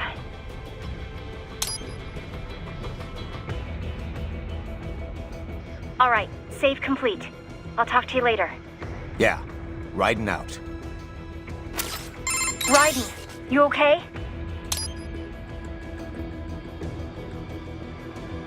All right, save complete.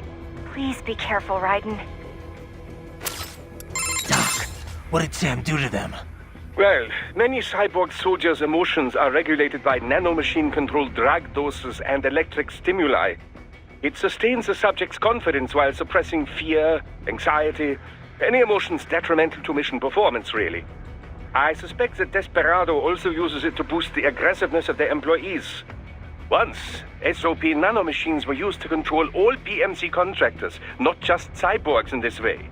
These days, you can control cyborgs with far more accuracy than ever before. You are connecting directly to their central nervous and control systems, after all. I know all of that, but how could I hear it? Emotions can be suppressed in part purely by chemical interaction. This is done by administering dopamine, using beta blockers, cutting off the reabsorption of serotonin. However, emotions are one way in which the brain reacts to the impulses sent from the nervous system. These impulses come in many forms. For example, external information from visual and oral sensors, or input from the somatosensory system and from one's own consciousness. The changes in intraneural balance, the innervation potential, and consciousness that result, these things are what we generally refer to as emotion. In recent years, it has become possible to even alter one's consciousness via the right electrical stimuli. However, retaining full balance with this method still proves difficult. The latest research I've seen has been most enlightening. A suppressed set of emotions creates a closed feedback loop within the subject's consciousness. The cut-off consciousness generates its own emotion on some level, based on outside stimuli. But there is no way to actually output this emotion. The cut-off consciousness? Well, in an intense combat situation, have you ever felt as if what you are experiencing wasn't real? That you are viewing your own actions from some external vantage point? Yeah, that does happen sometimes. Most likely, the sensation is rather close to that. The consciousness is inherently separate from the decision-making parts of the brain. Experiments using functional MRI imaging have revealed much about the decision-making process. For example, did you know that the brain has already come to a conclusion 7 seconds before the decision is consciously made? In any case, while attending the Tucson conference, I heard about the most fascinating experiment. Output from the consciousness was separated from that produced by the decision-making brain. If I had to guess, World Marshal has taken such research and put it into full practical use. That's crazy. What could it possibly be good for? Well, judging by your current state, I'd say it has proven to be quite a useful psychological weapon. Oh. Scientists do not engage in pure research because they think it will necessarily prove useful in the future. They are curious. They want to know more, whether about the brain or elemental particles or any other thing. Locating funding for pure science projects is challenging, no doubt. But the results can form the core of future, more practical technologies. Consider the direct links between the theory of relativity and nuclear weapons, for example. Let me ask you something else. Were those guys even aware of their own internal voices? If so, what does it do to their conscious mind to hear those things? Does it affect them? A very good question. It would certainly throw one off, I imagine, saying things you never meant to say. The emotional suppression would keep them from being too shaken by it. But then again, were you to develop doubts about your field situation, you'd be unable to do your job. So, perhaps not. Then again, some consciousness must be retained in the field to carry out your mission. So, perhaps they are not aware of the voices. So how? Theoretically, at least, it is quite simple. I imagine that the voice data generated by that part of the brain is run through a reverse phase, before being sent to the oral nerves, that is. Not unlike noise-canceling headphones. Ah, it'd be easier too, since you're canceling digital wave data instead of air vibrations. Precisely. How very sharp of you. I'm a cyborg too, you know. I see how it works. I just hope this inner voice stuff doesn't last forever. A tad difficult to fight while taking all that in, is it? I could analyze their data streams, find some way to cancel it out on your end. It may not be easy, though. They use the same compound spread spectrum tech we do. Don't worry. I'll be okay. All I have to do is not pay attention to it. Can't let myself get rattled here. Raiden, you appear to be suffering significant mental and emotional confusion. On the surface, you believe your cause for killing cyborgs is just. But deep inside, some part of you does not accept it. Some part of you does not truly believe in your sword of justice. It has lowered your effectiveness in the field. I know. But if I just throw all that away, I'll... Do you wish to abort the mission? No. I'm the only hope those kids have got. You have an important decision to make, Raiden. And soon. For now, it would be best if you avoided combat altogether. Yeah, I think you're right.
Not so black and white now, is it?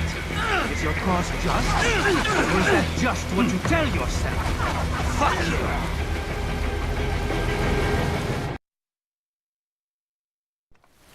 How pleased you are to chop away, Jack the Ripper. My name is Monsoon, of the Winds of Destruction.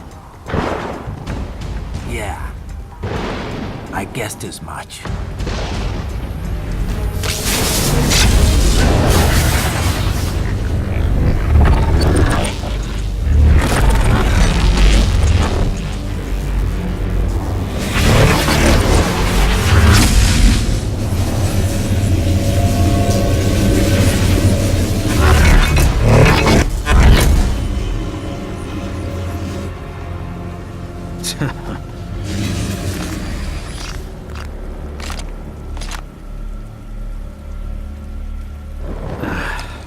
Feasting on the insides of your enemies?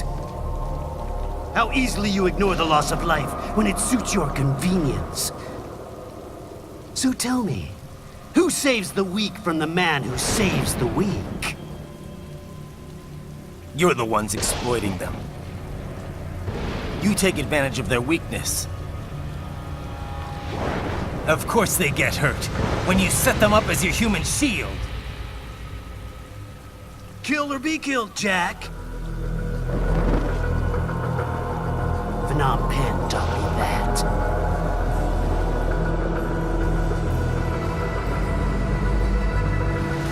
Yes, you aren't the only one to grow up in the killing fields. War is a cruel parent, but an effective teacher. Its final lesson is carved deep in our psyche. That this world and all its people are diseased. Free will is a myth. Religion is a joke. We're all pawns, controlled by something greater. Memes. The DNA of the soul. They are the culture. They are everything we pass on. Expose someone to anger long enough, they learn to hate. They become a carrier. Envy, greed, despair, all memes of basketball. How about foolish shit? Is that a meme? You can't fight nature, Jack.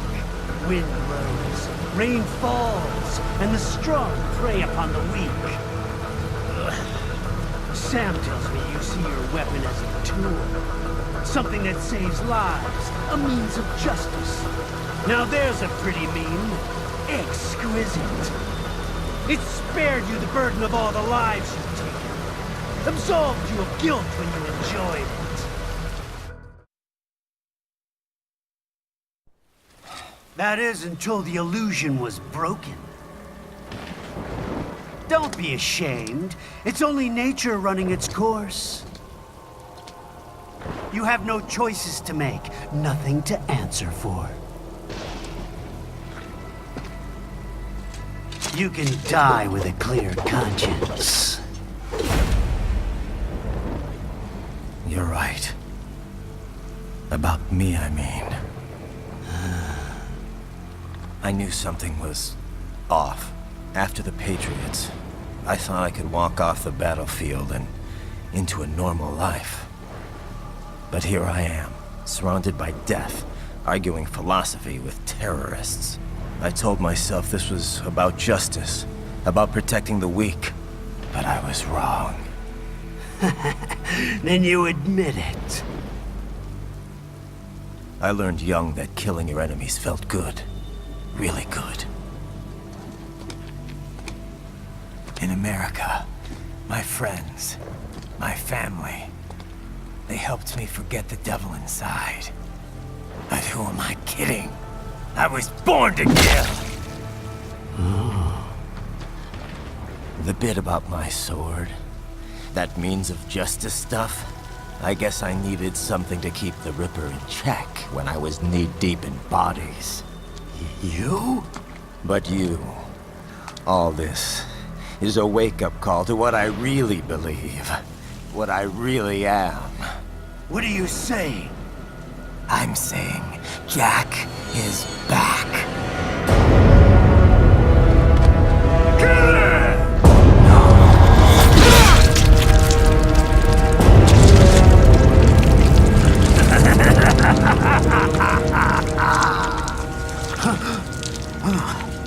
Doctor, turn off my pain inhibitors. What?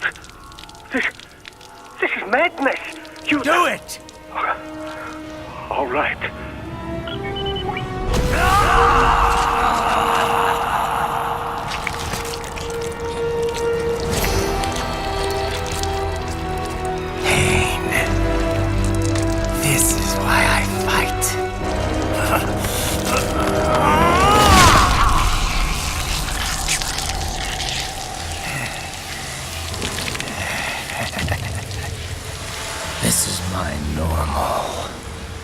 by nature. You've lost your mind.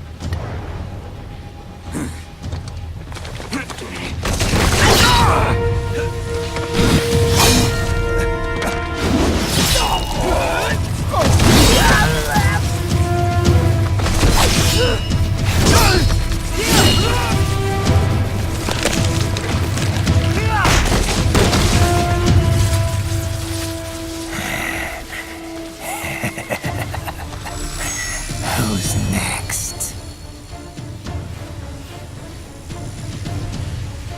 I'll take this dance. Close him. Report back to the chief. He's mine. You're the boss. I misjudged you. You are like us after all. Now you're just being nasty. That nickname you love so much. Want to know how I got it? Actually, why don't I give you a demonstration? I think it's time for Jack to let her rip.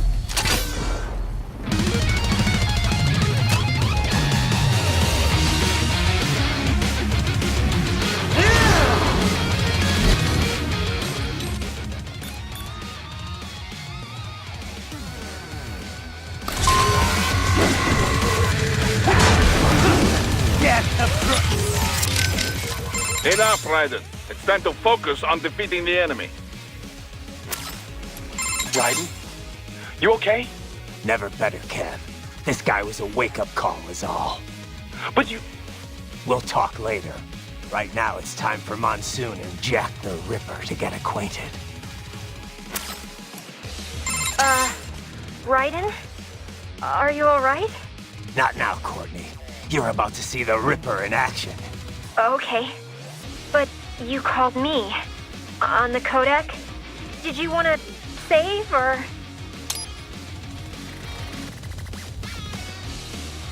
Alright, save complete. No turning back now. Just how I like it. I'm gonna enjoy this. A truly fascinating cyborg. Remarkable limb detachment technology. Perhaps you'd benefit from such an ability, Raiden? Yeah, not interested. Ah, don't be so dismissive. Just consider it. With the right tactics, it could prove quite useful.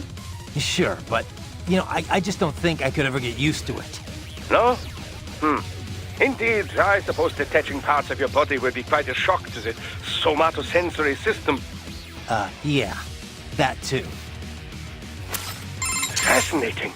A cyborg that can separate its body at will. It enables him to avoid most typical attacks. But then I doubt he can remain detached for long. Sooner or later, he must reform. Be patient, and I'm certain you will find the right opportunity to strike. Raiden, this is most irregular. Humans are irregular, Wolf. You should know that by now. Anyway, no time for chit-chat. I need you to scout out that building. Understood.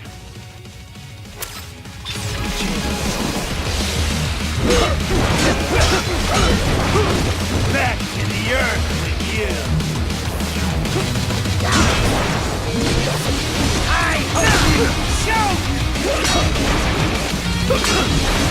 Give it up!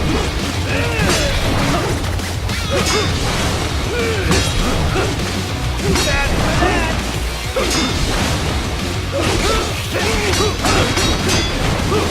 I can take it!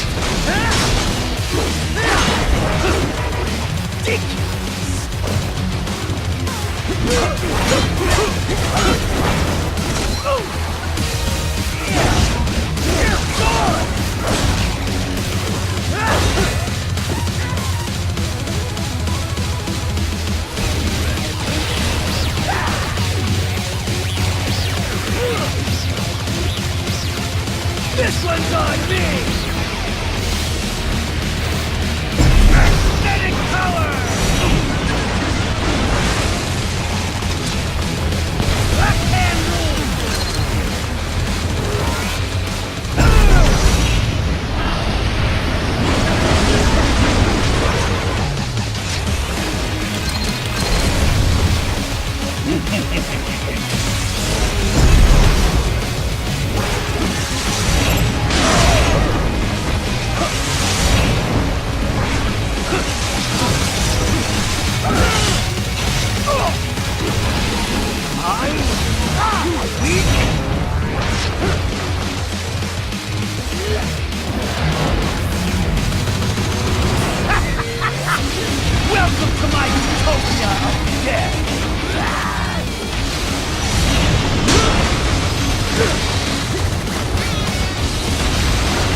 wonder, weakling?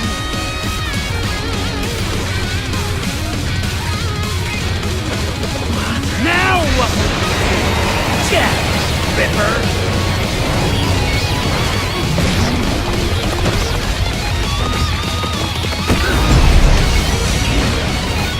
You're dead! Get off!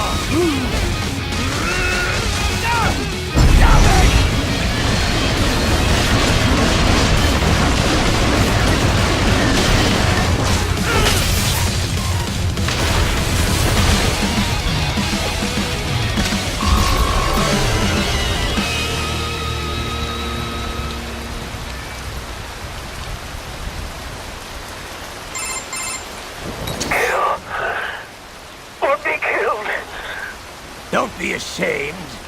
It's only nature running its course. Your means end here.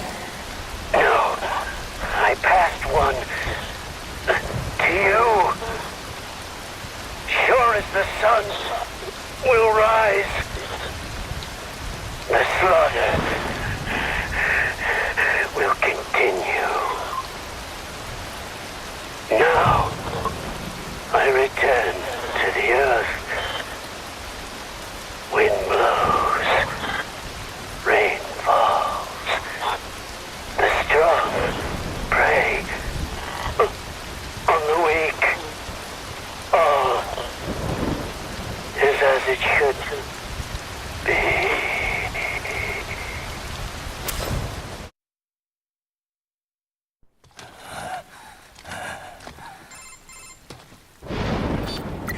Raiden? I'm fine, Kevin. Relax. I'll get the brains.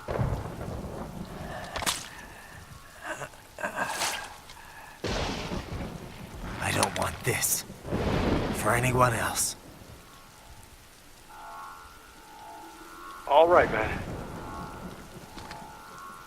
Later.